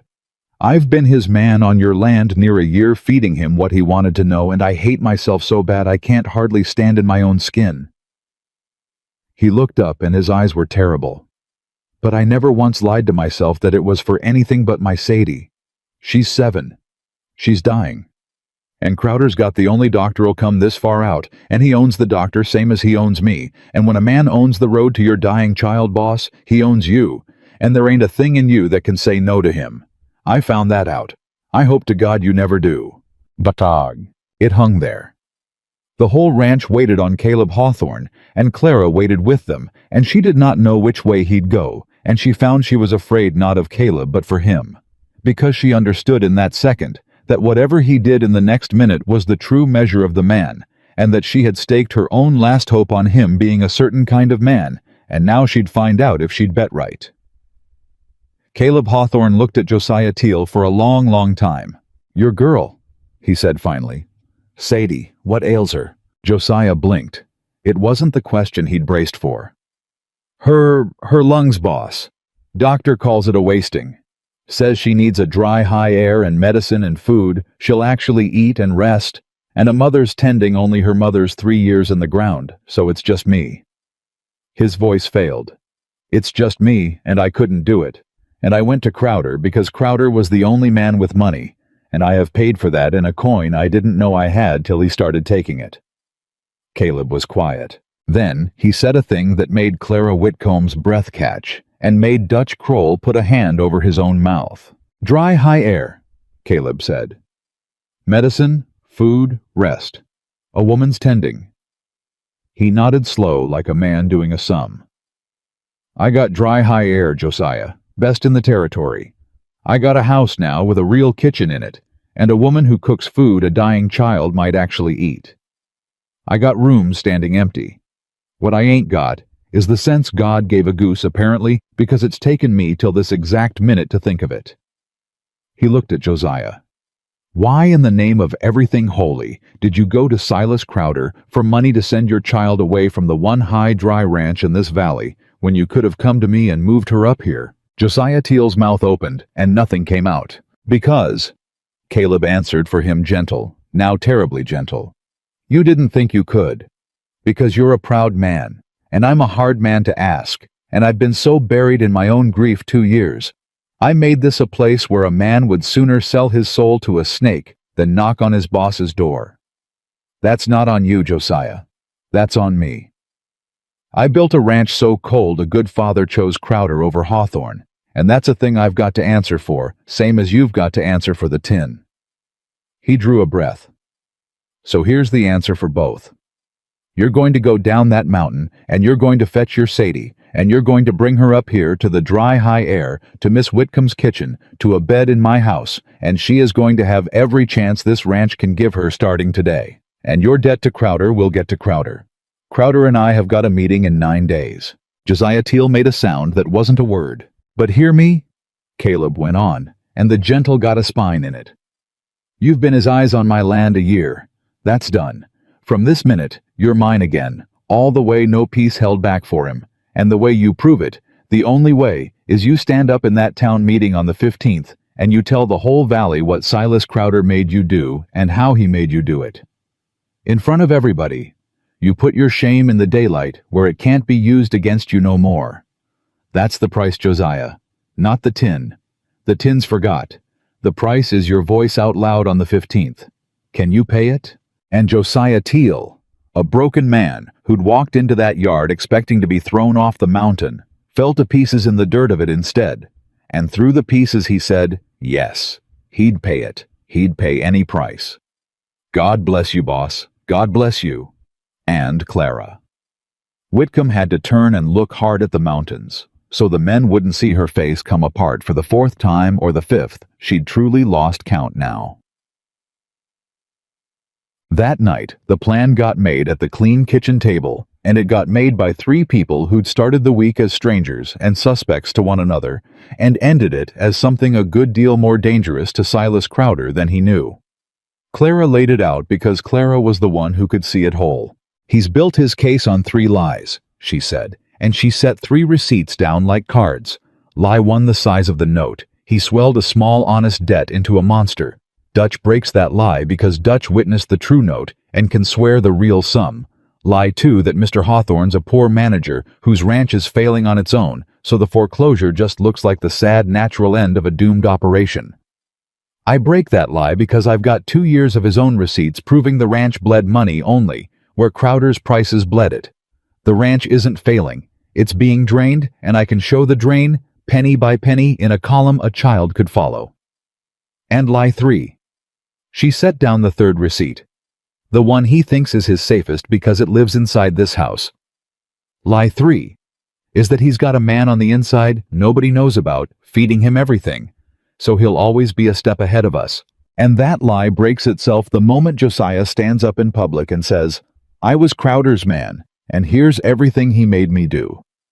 Because the second Josiah confesses, Crowder's spy is worth nothing, and Crowder's got no more eyes on this ranch. Caleb turned it over. He won't just sit and take 3 lies broke on him in front of the town. No, Clara agreed. He won't. A cornered man like Crowder does one of 2 things: he runs or he strikes. And Crowder doesn't run.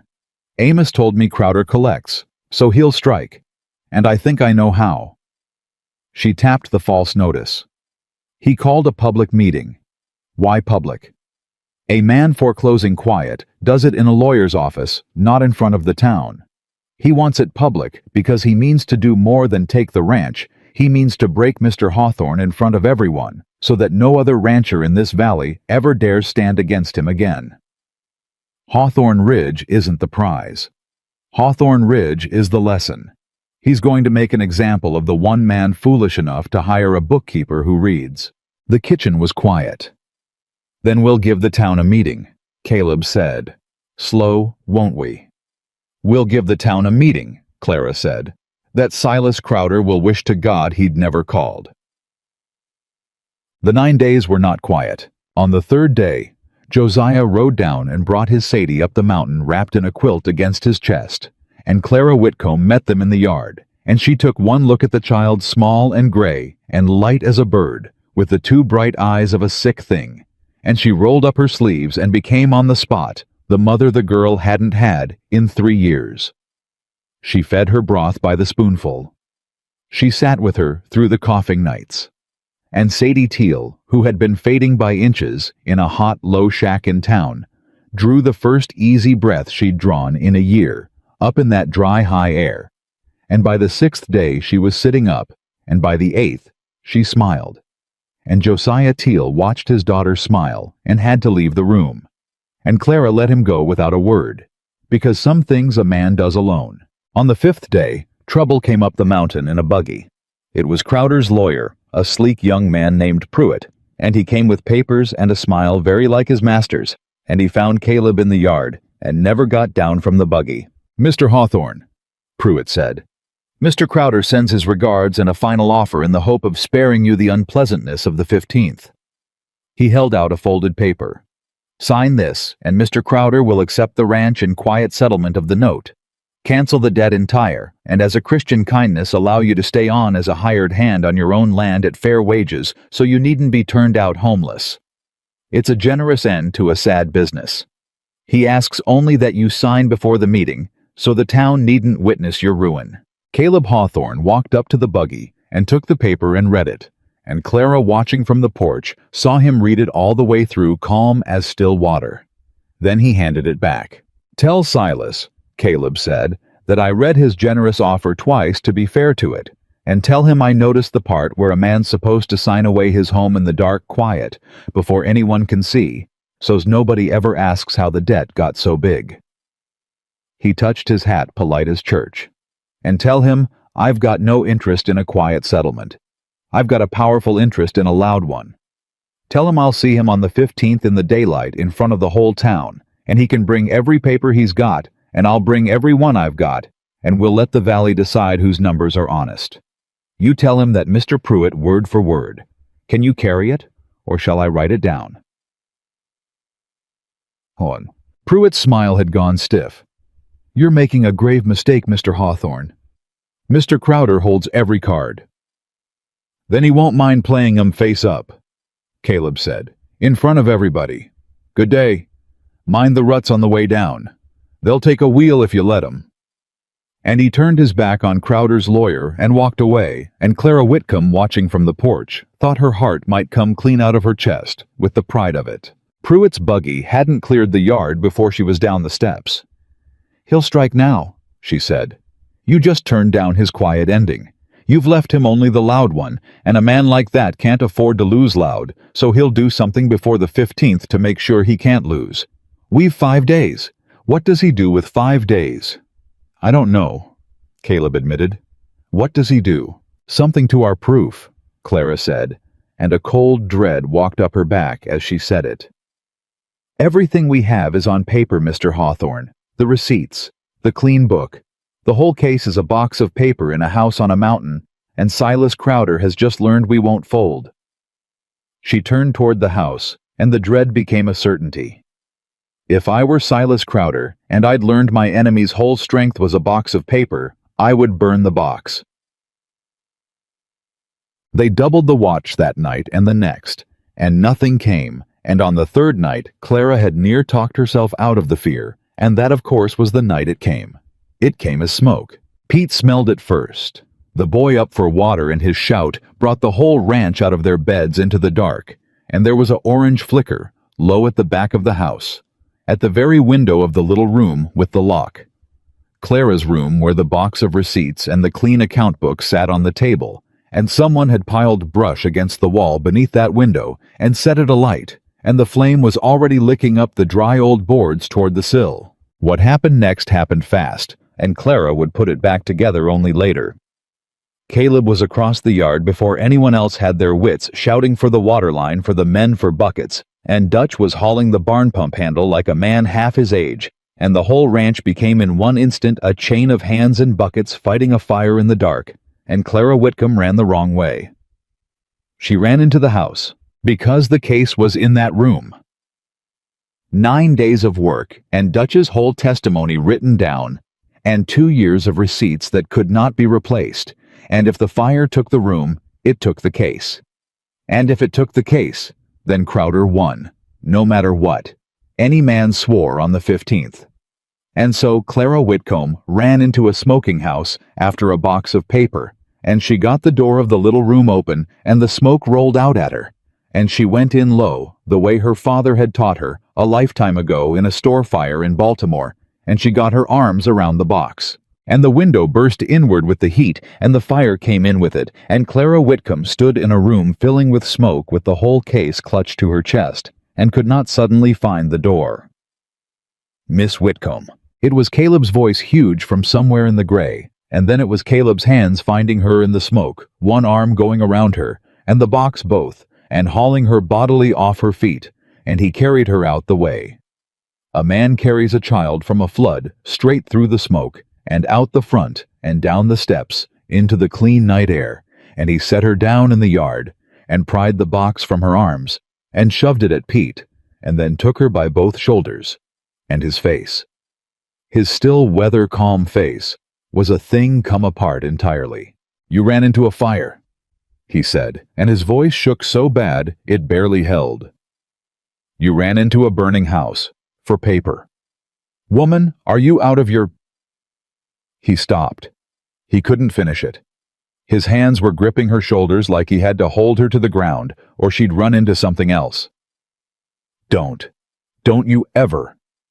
I have watched near everything I love burn on this mountain. Once already, Clara Whitcomb. I buried my mother out of a fever. I couldn't fight, and I will not. I will not stand in this yard and watch you burn for a box of receipts. Do you hear me? The ranch ain't worth it. Nothing's worth it. Do you hear me?" And Clara Whitcomb, filthy with smoke, coughing alive, looked up into the ruined face of a man who did not have pretty words, and had just used every plain one he owned, and understood that he had, without meaning to, without the shape of it, told her the whole truth of what she'd become to him, and that he did not even know he'd said it. And she put one sooty hand flat against his chest over the hammering of his heart, and said the only thing she could get out, "I hear you." The fire was already dying behind them. The men had it. The chain of buckets had it. It had never truly taken the house, only the one wall, and in the wrecked orange dark of that yard, the two of them stood a moment too long. His hands on her shoulders, and her hand on his heart, and neither of them stepped back until Dutch's voice, rough and pointed and kind, came across the yard. "Fire's out, boss. House'll stand." And beat the old man, giving them the grace of a warning, "And half the ranch is looking this way, if that matters to either of you." They stepped back. But the fire had done a thing Crowder never meant, and Clara saw it by dawn. She saw it when she went out at first light to the blackened wall to see what the flame had taken, and found Josiah Teal already there on his knees in the ash, and beside him a thing half burned in the brush that had been piled against the house, a coat. A man's coat dropped, or shed by whoever set the fire and running, and caught at the edge of their own blaze. And Josiah Teal held it up to her with a face like a thundercloud, and turned back the collar, and there stitched inside in a careful hand was a name. Not Crowder's. Crowder never did his own dirty work. Pruitt, Josiah said. The lawyer. This is the coat off the man came up here in the buggy. I'd know it. I stood right next to that buggy holding the horse's head. Crowder sent his lawyer up in the dark to burn us out, and his lawyer dropped his own coat running from the fire. He stood holding it. Miss Whitcomb. This is a coat. Says Silas Crowder tried to burn a house with people sleeping in it. There's a sick child sleeping in that house. My Sadie's sleeping in that house. His voice went to iron. This ain't a land dispute no more. This is arson with children abed, and I don't reckon even Silas Crowder's town friends'll swallow that one. Clara Whitcomb took the coat from him with hands that were for once perfectly steady. No, she said softly. No, I don't reckon they will. And she understood holding the burned coat in the gray dawn that Silas Crowder had made his one true mistake. He'd been so sure the case against him lived only in a box of paper that he'd tried to burn the box, and in the trying, he'd handed her a second case, a worse case, a case that didn't need a single receipt, a case that said the Pillar of Dust Creek had sent an arsonist up a mountain to burn children in their beds sooner than let his numbers see daylight. We had a case that could take his money, Clara said mostly to herself, turning the coat over. Now we've got one that can take his neck. The days closed down to hours, and on the eve of the 14th, the three of them sat one last time at the kitchen table, the wall behind them still black, the smell of char still in the room, and Clara laid out the order of it like a general. Here's how it goes, she said. And it goes exactly like this, or it doesn't go. Crowder will stand up first, because a man like Crowder always wants the high ground and the first word. He'll present his note the swelled one, and he'll be smooth and sad and Christian about it, and he'll make it sound like the mournful end of a doomed ranch, and half the town will believe him because half the town owes him and the other half's afraid of him. She looked at Caleb. You'll let him. That's the hard part. You'll sit there and let him hang himself with rope, and you won't say a word, no matter what he says about you, no matter how he twists it. Can you do that? Caleb's jaw worked. I can do it. Then Dutch stands. And Dutch tells the true size of the note that he witnessed it, that it was a quarter what Crowder claims that Crowder's swollen the interest false. That cracks the first lie, and it plants the first doubt, and doubt's all we need to start. She turned to Dutch. You've got to be steady, Dutch. He'll try to rattle you, call you a loyal old servant lying for his boss. You let it roll off. You just keep saying the sum, the true sum, over and over if you have to. Numbers don't shout, and that's their power. I'll say the sum, Dutch said, if I have to say it 100 times. Then I stand, Clara said. And I show the town 2 years of Crowder's own receipts, and I show them the ranch never failed. It was drained by his prices, and I show the drain in a column anyone can follow, and I prove that a man who claims the ranch is doomed is the very man who's been doing the dooming. That cracks the second lie. She drew a breath. And then last, because the last word's the one they remember, Josiah stands. Josiah Teal had gone pale. You stand up, Clara said gently. And you tell them you were Crowder's man. You tell them everything he made you do, and why and how he used a dying child to do it. And when the town's got that in their teeth, a man who'd threaten a sick little girl to steal a ranch, that's when we show them the coat. Pruitt's coat out of the ashes of a house with children sleeping in it. She set the burned coat on the table between them all. And then it's not a land dispute anymore. It's not a debt anymore. It's a man who tried to burn babies in their beds, and there is no town on God's earth, Josiah, that stays loyal to a man once they've seen that. Not even Crowder's town. Not once they've seen the coat. The four of them sat looking at the burned coat on the table. He'll come with more than a note, though, Caleb said quietly. You said it yourself. A cornered man strikes. He knows we've got Dutch. He might guess we've got the books, but he don't know about the coat, and he don't know about Josiah turning. He thinks Josiah's still his, so he'll walk in there thinking he's still got a spy in our camp, and he'll be that much more sure of himself and that much less ready. She almost smiled. which means his own spy is the thing that beats him. His own spy is the thing that beats him. Clara agreed. Josiah, you understand what we're asking. When you stand up in that meeting, you're not just saving this ranch.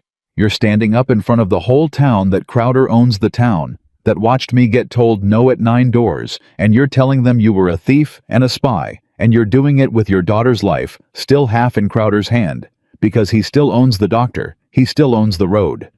You'll be the bravest man in that room and the most shamed both at once. Can you carry that?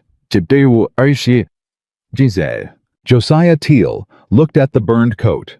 Then he looked toward the room where his Sadie slept. His Sadie breathing easy now in the dry, high air alive, because a hard, cold cowboy had turned out not to be hard or cold at all. A week ago, Josiah said slowly, I was a man who'd sell anybody to save my girl. Crowder made me that.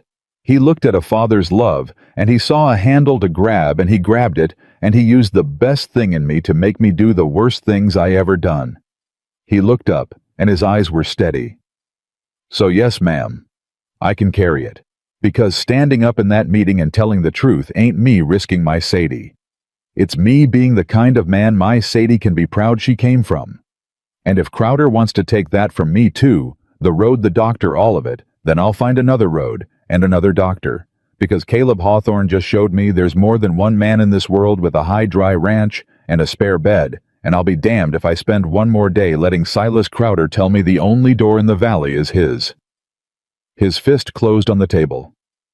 I'll stand up, and I'll tell all of it, and I'll point at that coat. You just get me to the 15th Miss Whitcomb. I'll do the rest. Cowboy. The morning of the 15th, they rode down the mountain together, all of them. Caleb on the big roan and Clara on the mare named Trouble, riding better now, riding like a woman who'd earned her seat. Dutch and Amos and the brothers, Vance and Roy and young Pete and Josiah Teal, with the burned coat rolled in oilcloth behind his saddle like ammunition. And in a wagon wrapped warm against the morning chill, Sadie Teal, because Josiah would not leave her on the mountain, and because Clara had said low and fierce, No, she comes. Let the whole town see the child Silas Crowder threatened. Let them look at her while her father talks. There's no receipt in that box worth what one look at that little girl's face will do to a room. They came down off the mountain into Dust Creek in the full light of a summer morning, 9 of them, and a child, and the town was already gathering the whole valley. It looked like drawn by the promise of a public reckoning, and Clara saw the same faces that had turned from her. 3 weeks back, the crossed street women, the broom-sweeping merchant Ned from the saloon, all of them turning now to watch the Hawthorne Ridge Riders come in, and there was a different weight in the watching this time, and she couldn't yet read which way it leaned. The meeting was to be held in the church, it being the only building big enough, and that was Crowder's touch. Clara knew he liked the church. He liked to do his taking in a holy room. It made the taking feel ordained. And there on the church steps, waiting in a clean black coat, with his soft hands folded, and his terrible warm smile already in place, stood Silas Crowder. Well, he called out pleasant as Sunday as the Hawthorne riders reined up. The condemned man arrives and brings a whole retinue. Caleb, my boy. I'd hoped you'd have the good sense to come alone and sign quiet. Instead, you've brought your hired hands and your lady bookkeeper and... His eyes found the wagon, found the small pale face of Sadie Teal, peering out of the quilts, and something flickered across his face, and Clara watched it flicker, and she thought he didn't expect the child. He didn't count on the child. Good. And a sick child to a business meeting. My. Bad judgment to the last. Caleb Hawthorne swung down off his horse, and he handed his reins to Pete, and he walked up to the bottom of the church steps and looked up at Silas Crowder, and the whole town went quiet to hear it. Silas, Caleb said easy. You wanted this public. You wanted the whole valley to watch you take my ranch so's no other man would ever dare stand against you. He touched his hat, polite as church. Well, you got your wish. The whole valley's here. Every soul in it. He smiled, and it was not a warm smile, it was the country a reckoning comes from. So let's go inside, and let's do this loud, and let's let every one of 'em watch real close. He held the church door. After you, Silas. It's your meeting. You called it. Wouldn't be right me going in first."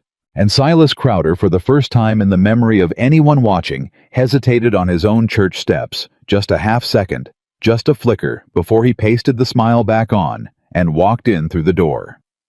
Caleb Hawthorne held open for him into the crowded room, into the daylight, into the loud reckoning he had called down on his own head and could no longer, for all his paper and all his power, call back off again. The room was packed to the walls, and every soul in it went quiet as Silas Crowder walked up the aisle to the front, and Caleb Hawthorne walked in behind him and did not go to the front at all. He stopped at the back by the door with his people around him and let Crowder have the pulpit end alone, and that was Clara's doing. "Let him stand up there by himself," she'd said. "A man alone at the front of a room is a man everybody can see. Make them see him." Silas Crowder didn't seem to mind it. He turned at the front and spread his soft hands to the crowd like a preacher taking up a collection, and he smiled his warm, sad smile, and he began. "Neighbors," Crowder said, "friends, I take no joy in why we're gathered. None at all. This is a sorrowful business, and I'd have spared us all of it had a certain proud man let me." He shook his head mournful. "You all know Caleb Hawthorne, a hard worker, a good enough man in his way, but a man drowning in a debt he can't pay on a ranch that's failing and too proud to admit it." He drew a folded paper from his coat and held it up. "This is a note, signed by Caleb's own dear mother. God rest her 3 years past, for a loan against that ranch. It came to me honest when I bought up the paper of her estate, and it has gone unpaid 3 years, swelling all the while till it's grown to a sum that ranch cannot cover." He lowered the paper, all regret. "I don't want the man's land, friends. I want my money. But he cannot pay, and the law is the law, and a note is a note, and so sad as it is, the ranch must answer for the debt. That's all. That's the whole sorry business. I only made it public so none of you would ever wonder if old Silas did a thing in the dark." A murmur went through the church, low, uneasy, and Clara read it the way she read a ledger, half the room nodding the half that owed him, the half that feared him. But the other half was quiet, watching unsure, and the unsure half was the half you could win. "So," Crowder said, and turned to the back of the room to Caleb, and his voice went silk.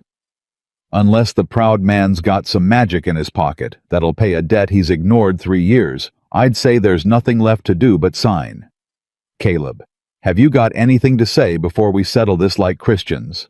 And every head in the church turned to the back to Caleb Hawthorne, standing by the door with his hat in his hands. Caleb was quiet a moment.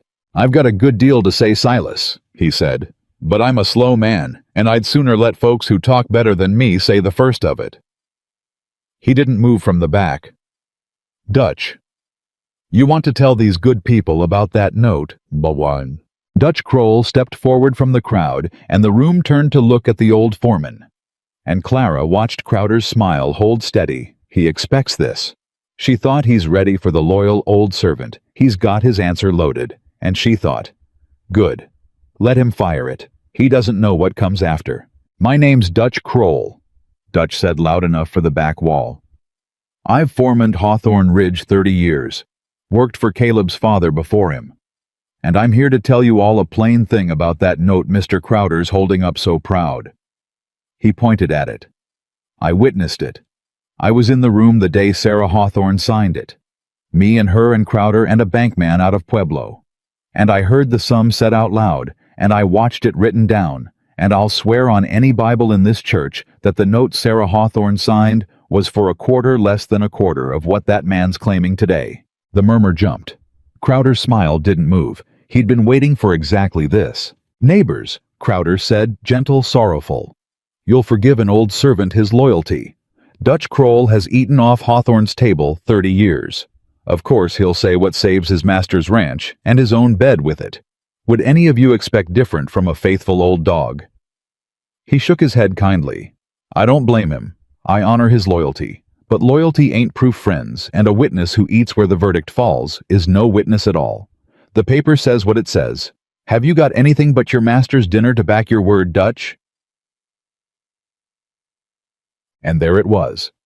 The loaded answer fired clean, and half the room nodded, and Dutch Kroll's face went red with the insult of it, and Clara saw him start to sputter, start to lose the numbers she'd told him to hold to.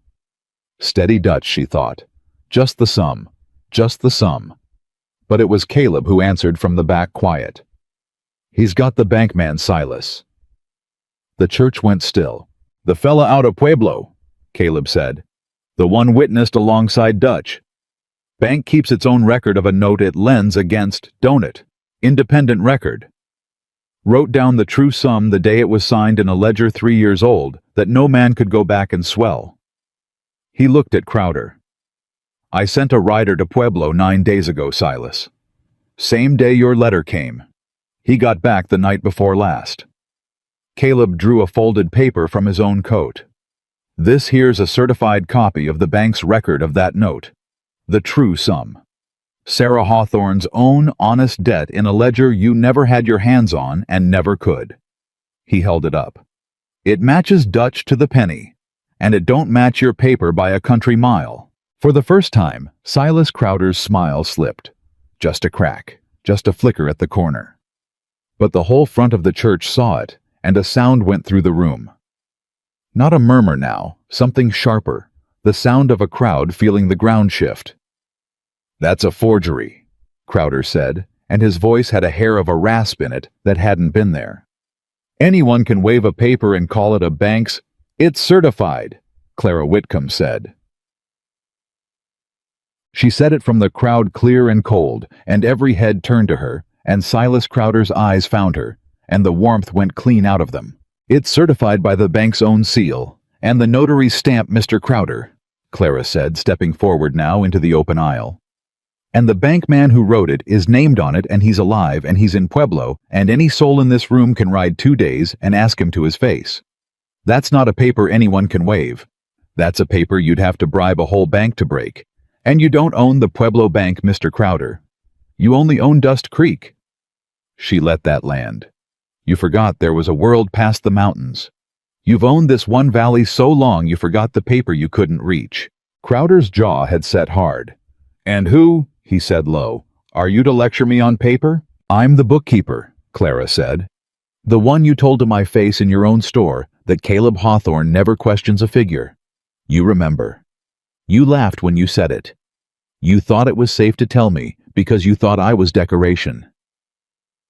She reached into the satchel at her side and drew out a sheaf of receipts, and she held them up to the room. Well, he questions figures now, Mr. Crowder, through me. And I've got 2 years of your figures right here, and I'd like to show the good people of this valley what an honest merchant charges an honest ranch for a barrel of flour. This is a foreclosure hearing, Crowder snapped. Not a... It's a public meeting, Caleb said from the back. You called it. In front of everybody. Loud. The country of a smile was in his voice. Let the lady talk, Silas. You had your say. Fair's fair. And the room murmuring turned to Clara, and Silas Crowder could not stop her without looking like a man with something to hide, and Clara Whitcomb saw the trap close on him and walked into the aisle to spring it. She was good. She was better than good. She'd run her father's store books from 14, and she'd rehearsed this a dozen times at the clean kitchen table, and she laid it out for that church, the way you'd lay out a story for a child. Simple, clear damning. Here's flour in November, she said, holding up the receipt so the front rows could see. And here's the very same flour, same mill, same barrels in June. Read the 2 prices if any of you can see 'em. She read them herself. You hear that? That's the same flour climbing near double in 8 months. Now did the mill raise its price? No, it didn't. I checked. I wrote the mill in Pueblo. Here's their answer. Another paper. Mill's price never moved. So who raised it? Mr. Crowder raised it. A penny here. A false freight surcharge there. A handling fee that showed up 1 month out of nowhere and never left. She turned to the room, and her voice rose clean and carrying. Silas Crowder stood up here and told you Caleb Hawthorne's ranch was failing. And it's true the ranch was bleeding money, but it wasn't failing friends. It was being drained by this man penny by penny through the flour and the grain and the freight for 2 solid years, ever since Sarah Hawthorne died and a grieving son stopped reading his bills. That's not a doomed ranch. That's a robbed one. And the robber is standing right there telling you to feel sorry for him.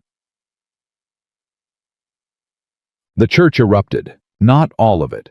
The owing half, the fearing half, stayed grim and quiet. But the other half, the unsure half, the half. Clara had come to win, came off the fence all at once, and their voices went up angry, and Clara heard her own name in it, now spoken different than 3 weeks back, and she heard Crowder spoken like a curse, and she saw Silas Crowder standing alone at the front of the room he'd chosen, so everyone could see him, and now everyone could see him exactly as she'd promised, and there was no warmth left in his face at all. Lies, Crowder said, but his voice had thinned. Clever lies from a clever woman Hawthorne dragged off the street. She's twisting honest prices into— Am I? Clara said. Then let's ask another man who buys from you. She turned to the crowd. Mr. Dolan, you run cattle east of the creek. Stand up if you would and tell these folks what you paid for grain last winter. A grizzled rancher near the middle came half out of his seat, startled. Go on, just the number. And then tell them what your cousin over in the next valley paid the same week buying from a merchant that isn't Crowder. You told me yourself 3 days ago when I rode out and asked you. Tell them now. The rancher Dolan stood the rest of the way up, and he looked at his numbers, and he looked at Crowder. And Clara watched the fear war with the fury in him, and watched the fury win, because she'd given him company in it now, a whole room of company. She's right, Dolan said rough. I paid near half again what my cousin paid, same grain. Always figured Crowder was dear, but I figured that was just the cost of the only store within a day's ride. He looked around the room. I never thought to write it down and compare. She did. She wrote it all down. He sat hard. God Almighty. How much has he took off all of us? All these years. How much? And that question, how much has he took off? All of us went around that church like fire in dry grass because Clara had done the one thing that beats a man who owns a town. She'd made it not about Caleb Hawthorne anymore. She'd made every soul in the room do their own sum and find their own robbery in it, and turn. Silas Crowder felt the room going, and he did what a cornered man does. He struck. Enough! His voice cracked out over the church, and the sorrowful preacher was gone from it, and what was underneath was cold and hard, and had run this valley 20 years. You want to talk about who's honest, fine. Let's talk honest. Let's talk about who this woman is that you're all so quick to believe. He turned on Clara, and he pointed at her, and his voice dropped to a thing that carried to every corner. She came off the noon coach 3 weeks ago with no husband, no kin, and no character. A runaway. Turned away from every honest door in this town. Ask any of you. You all saw it. You all know it until a lonesome bachelor took her up his mountain.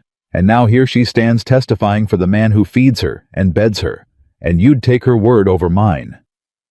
He smiled, and it was an ugly thing. I've lived among you 30 years. She's been here 3 weeks. And you'd hang a neighbor on the word of a woman off the street with everything to gain and no name to lose. The room wavered. Clara felt it waver. She felt the old poison do its work. She'd felt it 3 weeks ago in the dirt of this very street, and it still had teeth, and half the faces that had turned toward her now flickered with doubt, because it is the oldest trick there is, and it works because it has always worked. And Clara Whitcomb stood alone in the aisle, with the whole weight of it coming down on her, and for one terrible second, she was back on her knees in the dust, with her hands over her mouth. And then Caleb Hawthorne moved. He came up the aisle from the back, slow, unhurried, and the room quieted to watch him come, and he stopped beside Clara Whitcomb, not in front of her, beside her. So they stood shoulder to shoulder facing the front, and he took off his hat. Silas, Caleb said, you want to talk about her character? All right, let's. He turned to the room. 3 weeks back, this woman came off the coach with 4 coins and no place on earth to go. And this whole town watched her get told no at 9 doors, and not one of you, not one offered her so much as a cup of water. I stood in the livery shade and watched you do it. And I'm not up here to shame you for it, because I near rode off and did the same. But then she went down in the dirt in the middle of your street, and she said she had nowhere left, and something in me couldn't ride off from that." His voice was steady and low, and it filled the church to the rafters. "So I gave her work. Honest work, fair wage, a room with a lock. She holds the only key to, you can ride up and see the lock." Silas asked the men ask her. And you know what that woman did with honest work? In 3 weeks, she cleaned a house I'd let rot 2 years. She fed my men better'n they've ate since my mother died. She read 2 years of books I was too broke-hearted to open. And she caught this man. He pointed at Crowder, robbing me blind, which not one soul in 3 years thought to do. "That proves nothing but that she's clever," Crowder spat. "I ain't done," Caleb said, and something in the 2 words shut Crowder's mouth. "You called her a runaway with everything to gain. Let me tell you what she gained. 4 nights ago, somebody piled brush against my house in the dark and set it afire, with my men sleeping in it, with a sick child sleeping in it." A gasp moved through the room. "And this runaway woman with everything to gain, you know what she gained. She ran into the burning house. Not out. In. After a box of paper, because that paper was the only thing could save a ranch that ain't even hers, that she'd worked at 3 weeks, and I hauled her out of the smoke with my own 2 arms, and I have never in my life been so scared as I was carrying her out of that fire." His voice cracked just once, and he let it in front of the whole town. A woman off the street with everything to gain don't run into a fire for another man's ranch, Silas. A woman does that because she's got something in her the likes of you can't buy and can't cheat and can't forge. And I'll not stand in this church and let you call her characterless when I have watched her be the finest character I ever met. He set his jaw. "Her words done more honest work on my land in 3 weeks than your money's done in the whole 30 years you've been robbing this valley. That's her character. Chew on it." The church was dead silent. And into that silence, Clara Whitcomb looked at Silas Crowder, and she said soft. So soft, the room had to lean. "You said somebody set that fire, Mr. Hawthorne. You didn't say who." She turned to the crowd. "Would you all like to know who shall?" "Josiah," Clara said. "Come up here." And Josiah Teal came up the aisle from the back, and every head turned, and Crowder Clara was watching him. She never took her eyes off him. Crowder's face did a thing when he saw Josiah stand and come forward. It went from cold command to something with a crack of confusion in it, because Josiah Teal was his. Josiah Teal was his man on the mountain, and his man on the mountain was walking up the aisle to the front of the church, wearing a look Silas Crowder had never once seen on him. "You all know me," Josiah said to the room, and his voice shook, and he made it hold. "Josiah Teal. I've hired on ranches in this valley 15 years. Some of you know my girl's been poorly. My Sadie." He swallowed. "What none of you know is that for near a year now I have been Silas Crowder's man. His spy. On Hawthorne Ridge." The room made a sound like a held breath let go. "He owns the only doctoral ride out this far," Josiah said, and now the words came in a rush like something lanced. "And my Sadie was dying and I couldn't pay, and Crowder come to me and said he'd keep the doctor coming if I'd tell him things. What Hawthorne was doing, what the ranch was worth. And when this lady come and started reading the books, Crowder told me to find out what she'd found." His voice broke. "I stood outside her door in the dark and listened. I stole from Hawthorne's own cash tin to feed my family while I did it. I was his all the way, and I hated every hour of it, and I did it anyway, because when a man owns the road to your dying child, he owns you." He pointed at Crowder, and his hand shook. "That's the man you're all so scared of. A man who found a father with a dying girl and saw a tool. That's who Silas Crowder is. I know because he made me into the thing that proves it." "He's lying," Crowder said, but his voice had gone to gravel. "He's a self-confessed thief and spy. Why would you believe a word?" "Because Josiah said of what you had me do 4 nights ago." He turned to the room, and now his voice was iron. "When your quiet offer got turned down, you needed our proof gone. So you sent your lawyer Pruitt up the mountain in the dark. And you told me to look the other way while he did it, to leave the back of the house unwatched." His jaw worked. "And I did leave it unwatched. God forgive me, I did, because I was still yours that night.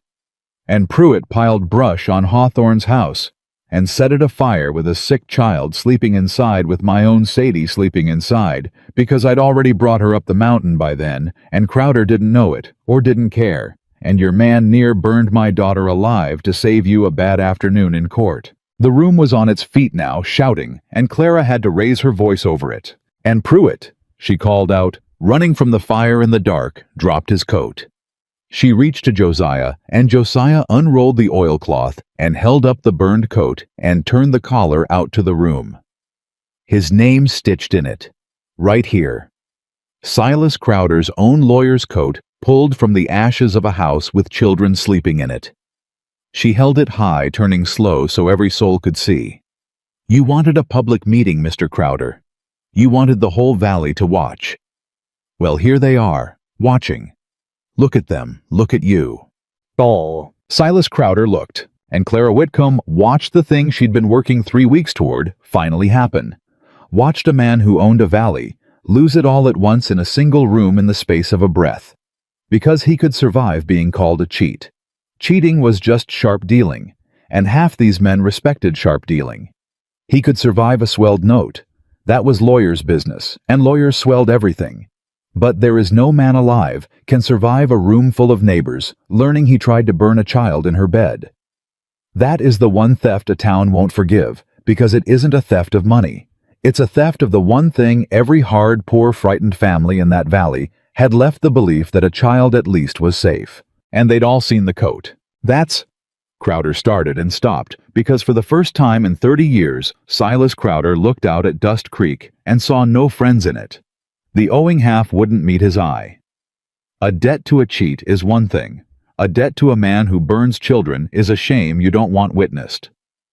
The fearing half had stopped being afraid because fear needs a future in it, and Crowder's future had just walked out of the room. Pruitt acted alone. If my lawyer did such a thing, it was without I never ordered any fire, "You told me to leave the house unwatched," Josiah said. "In your own words, I'll swear it in front of a judge."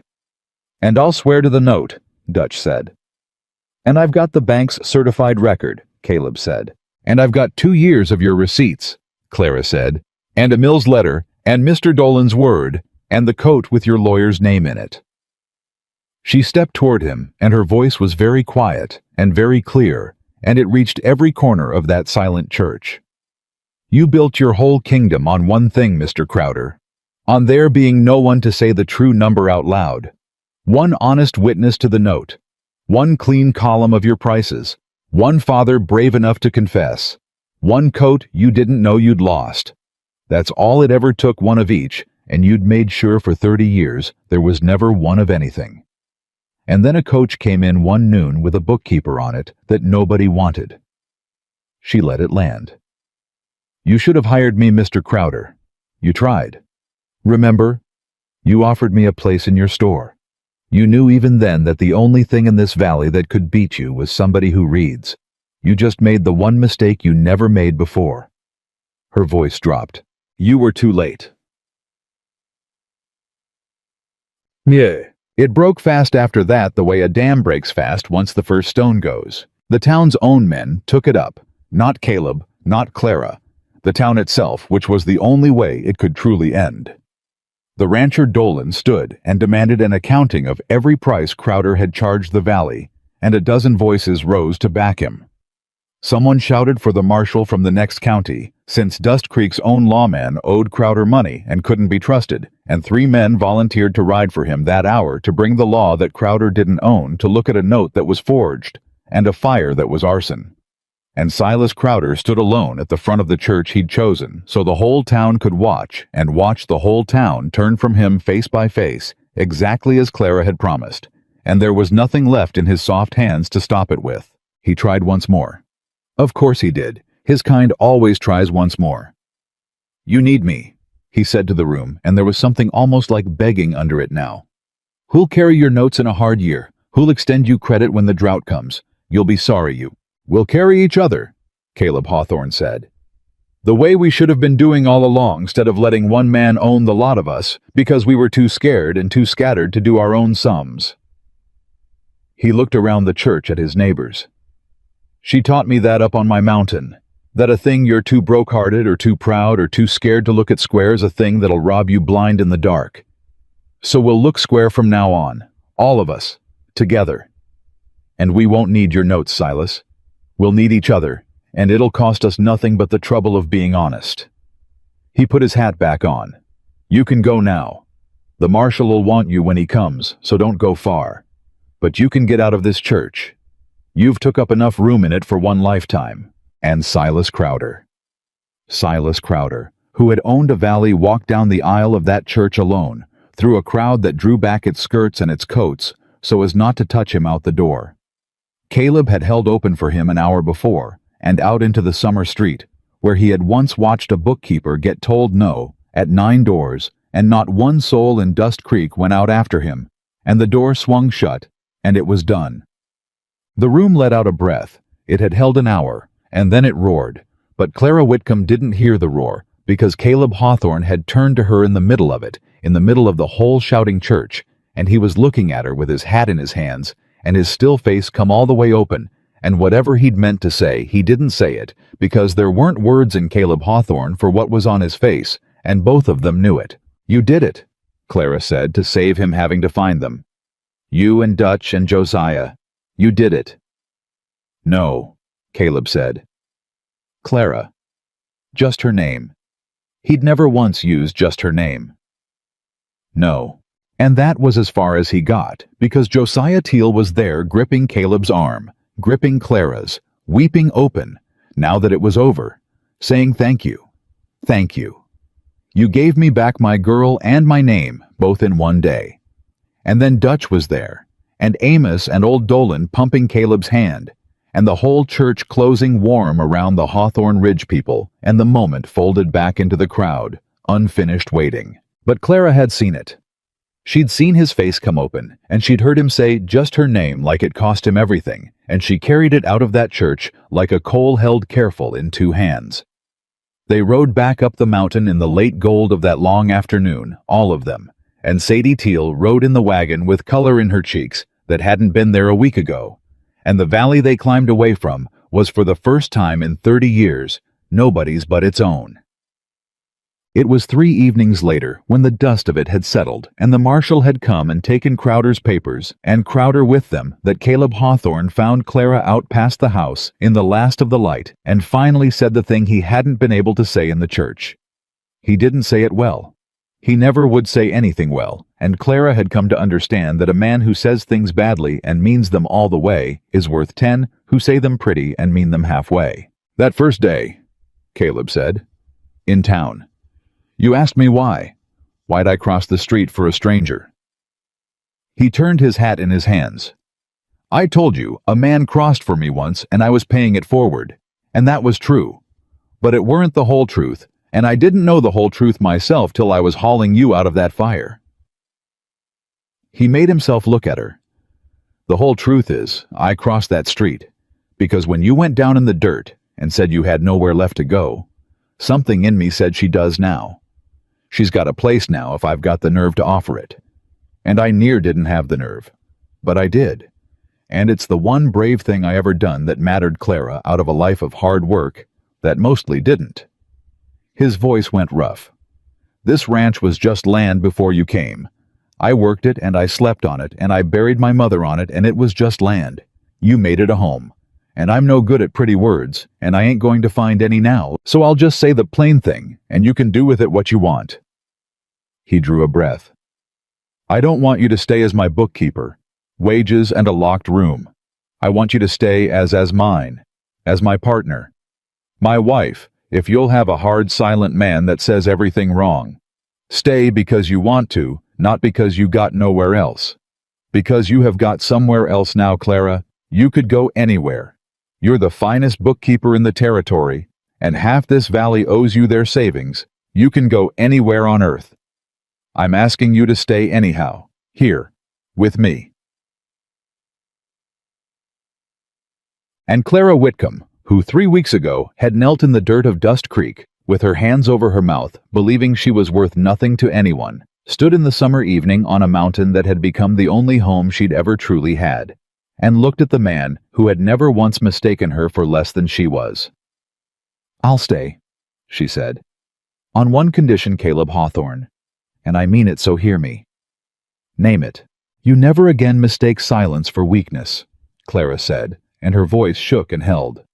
"Not mine and not your own. You spent 2 years so quiet in your grief that a thief robbed you blind and a good man sold his soul to a snake, all because this ranch got too still for anybody to speak. That's done. In this house we talk. When it's hard we talk. When it's shameful we talk. When somebody's dying or drowning or scared, they don't sit outside a door in the dark, they knock and they say it out loud, and we face it together. That's my condition." She stepped close, and she put her hand flat on his chest over his heart, the way she had in the smoke and the dark. "Silence near cost you everything, Caleb. I won't build a life on it. Give me your word, the only kind you give, that we'll never go quiet on each other again. Give me that, and I'm yours, and I'm home, and I'll never leave this mountain as long as I live." Caleb Hawthorne put his own big hand over her small one there against his heart. "You got my word," he said. "And you're right. God help me, you're always right. It's the most aggravating thing about you." The country of a smile broke at last all the way into a smile. "We'll talk, even when it's hard, especially when it's hard, I swear it." And out past the house in the last gold light of a summer that had brought a broken girl up a mountain and made her the beating heart of it, Clara Whitcomb finally, after 2,000 miles and 9 closed doors and a fire and a fight for a whole valley's soul, came all the way home. The wedding was small, and it was the whole valley both at once. They married under the summer cottonwoods 3 weeks after the meeting, and there wasn't a soul in Dust Creek who'd have missed it. Not the ranchers Clara had saved from Crowder's notes. Not the men of Hawthorne Ridge who'd learned to say Miss Whitcomb like a title, and now had to learn Mrs. Hawthorne, not old Dutch Kroll, who gave the bride away because there was no one else to do it, and because he said gruff and wet-eyed he'd witnessed the most important paper in this family once already, and he might as well witness this one too. And Sadie Teal carried the flowers. That was the thing that undid the whole crowd, the sight of that little girl walking ahead of Clara with a fist of wild summer flowers, Sadie Teal, who 3 months back had been dying by inches in a hot, low shack, and now walked strong and pink-cheeked up a mountain aisle in the dry, high air that had saved her. Her father watched her come. Josiah Teal, cleared of every debt and every shame, a free man on honest wages, and he wept so hard that Amos had to hold him up by the elbow, and nobody thought less of him for it, because there wasn't a dry eye on that mountain anyhow. Dearly beloved, the Reverend began, the same Reverend, from the same church where a valley had turned on a tyrant, and Caleb Hawthorne stopped him. "Beg pardon, Reverend," Caleb said. "I got no talent for words, everybody here knows it. But I got one thing to say before you do the saying, and I'd sooner say it myself than have it said for me.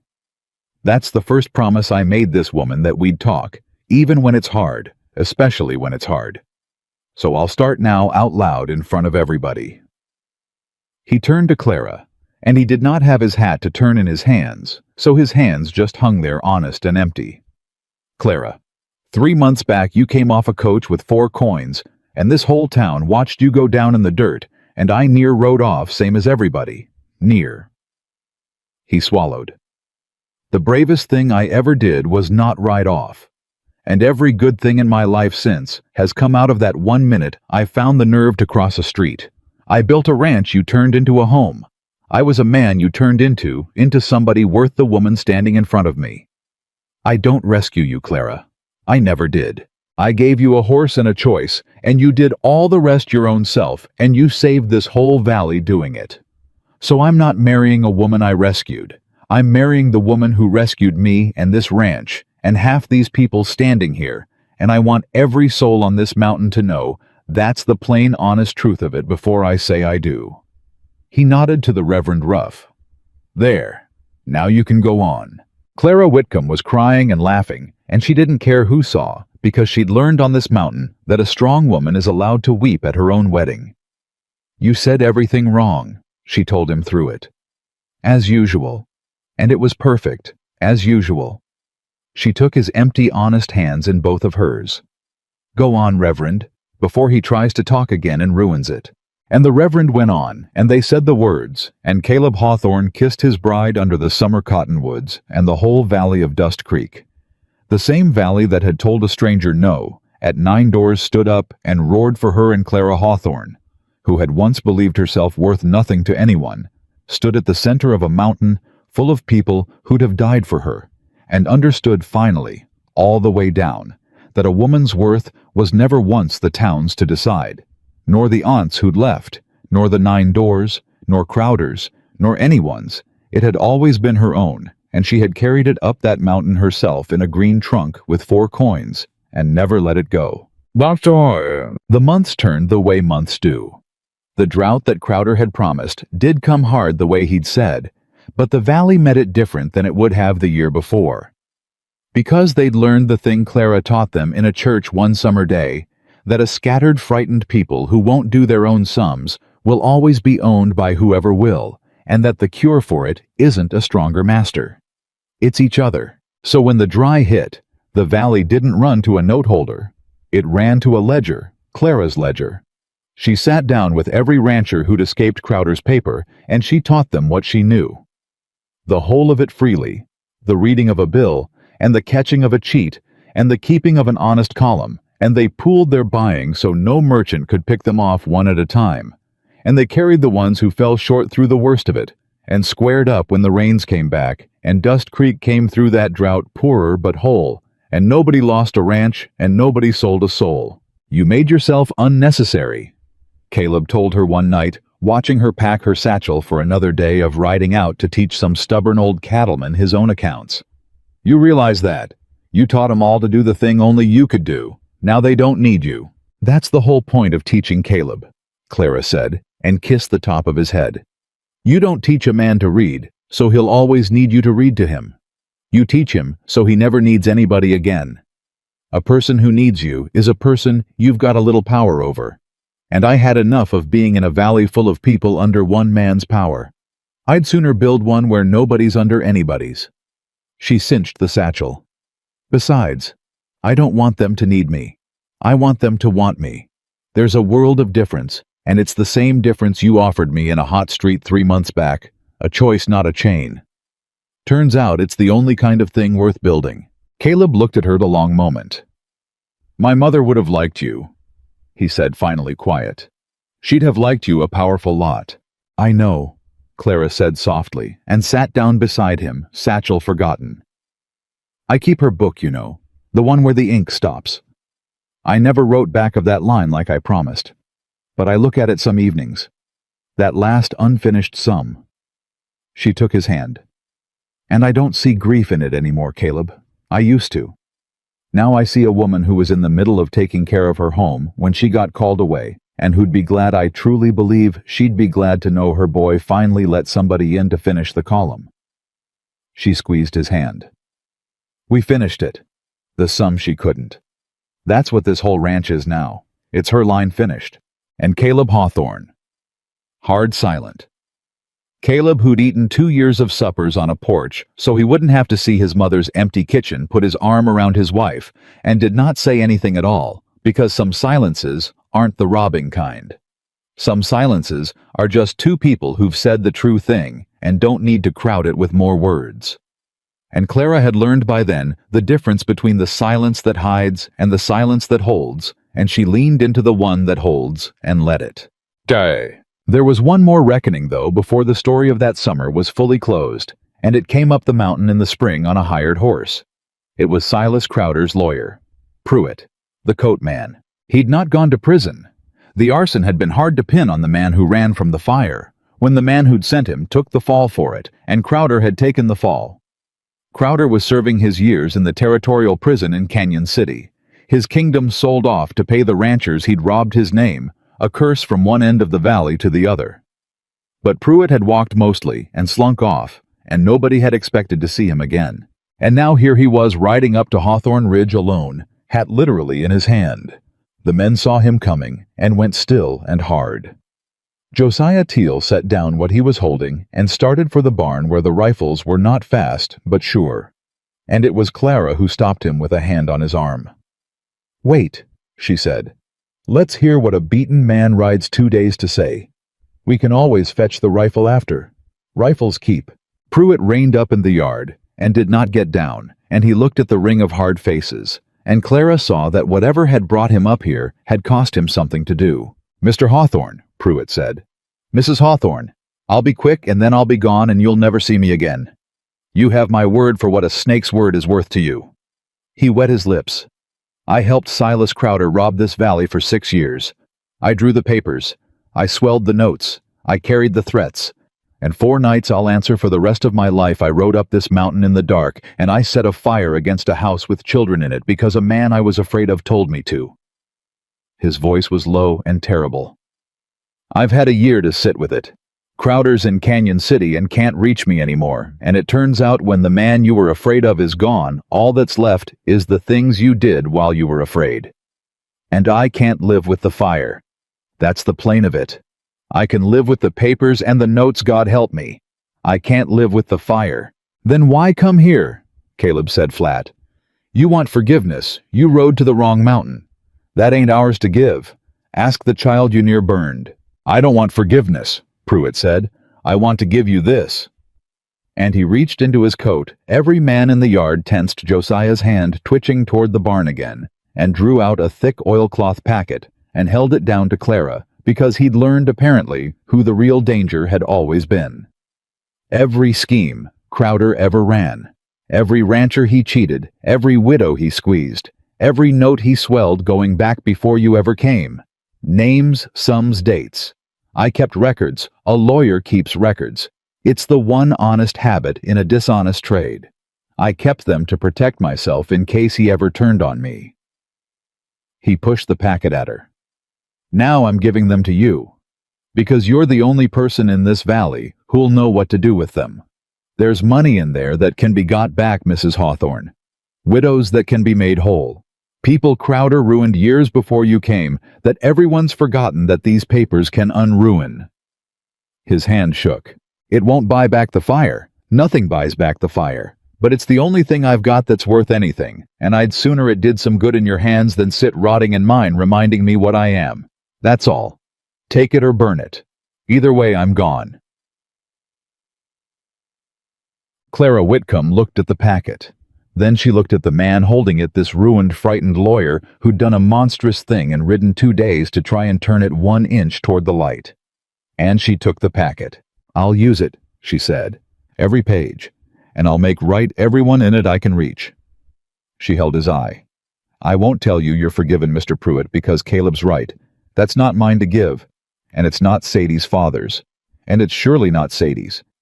But I'll tell you a thing I learned on this mountain, since you rode all this way." She weighed the packet in her hand. "A man isn't only the worst thing he ever did in the dark when he was afraid.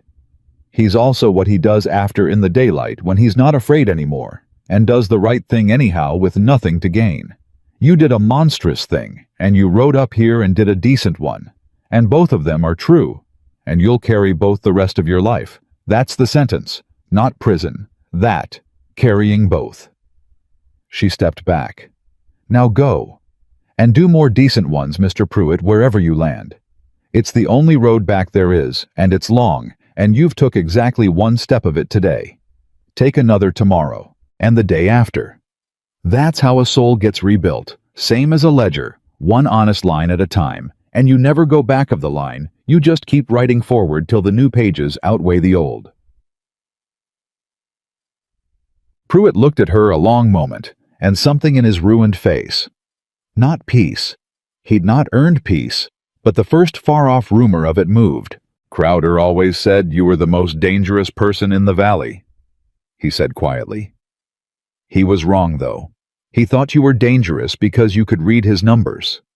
He gathered his reins. "You're dangerous because you can read people, and you still choose to give them a road back. He never could have understood that. It's why he lost." He touched his hat, and for once in his life, the gesture looked like it meant something. "Good day, Mrs. Hawthorne. I hope I never have the nerve to trouble your mountain again." And he turned the hired horse, and he rode back down, And this time Josiah Teal didn't go for the rifle, and they watched him go until the trail took him, and then Clara turned to the ring of her people and hefted the packet. "Well," she said, and there was the old light in her, the storebook's light, the catch-a-cheat light.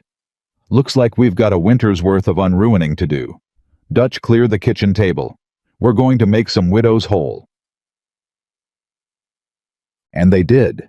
That was the last work of that long summer's turning Clara at the clean kitchen table, through the whole snowbound winter, reading Pruitt's records by lamplight, the way she'd once read Crowder's, and finding in them the ghosts of a decade's robbery, and running down every one she could, and putting money back in hands that had given up on ever seeing it.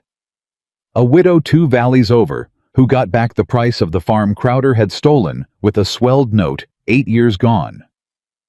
An old man who'd thought himself a failure his whole life, ruined by fees he never understood, learning at 70 that he'd never failed at all. He'd been robbed. And here was the proof, and here was some of it back. Clara Hawthorne wrote letters and rode hard rides and squared old crooked columns all that winter, and Caleb rode beside her on the worst of the roads and carried her ledgers and never once told her to rest because he'd made a promise about silence, and he kept it, and the silence he offered her now was only ever the holding kind. And Hawthorne Ridge became known in time as the fairest ranch in the valley. Not because it was the richest, it never was, but because it was the one place a body could come with a wrong that no one else would look at, and know that a woman there would read it square, and a man there would stand behind her while she did. Years on, because a true story doesn't end at a wedding, it just gets a foundation there, there'd be more to tell. There'd be children on that mountain, and Sadie Teal grown tall and strong, and studying her letters and figures at Clara's own knee, meaning to be a bookkeeper herself one day, meaning to catch cheats of her own. There'd be the day Dutch Kroll passed old and easy in his sleep, and got buried up on the ridge near Sarah Hawthorne, the 2 people who'd witnessed the truest papers that family ever signed. There'd be a valley that stayed free and taught its children why, and never let one man own it again, because a bookkeeper had taught them all to read their own numbers. One hard summer, and they'd never forgotten the lesson, or the woman who brought it. But all of that grew from one root, and the root was this: a woman knelt in the dirt of a hard town with 4 coins and nowhere left to go, and a whole street of good Christian souls watched her fall and offered her nothing. And one silent man crossed that street. He did not pity her, and he did not rescue her, and he did not marry a helpless thing and make her grateful. He took off his hat, and he asked her what she could do, and he gave her a horse and a choice, and the plain unheard-of respect of believing she was worth a fair chance. And she took the horse, and she made the choice, and she did the rest her own self, every last bit of the rest. And in doing it, she saved the man who'd offered it, and his ranch, and a dying child, and a whole frightened valley. And she proved for anyone who ever doubted it, that a woman's worth is not decided by the ones who abandon her, nor the gossip that follows her, nor the poverty she arrives in, nor the fear that hunts her. It is hers. It was always only ever hers. Silas Crowder had a valley and lost it. Caleb Hawthorne had only a mountain and a hat he knew how to take off at the right moment, and he kept everything that mattered and gained the rest because he understood the one thing the powerful man never could, that you do not build a life or a ranch or a love that lasts by taking. You build it by crossing the street, by saddling the extra horse, by believing a stranger in the dirt is worth a fair chance, and then, and this is the hard part, the part most men never manage, by getting out of her way and letting her prove you right. She whispered that she had nowhere left to go, so he saddled an extra horse, and she rode it all the way home.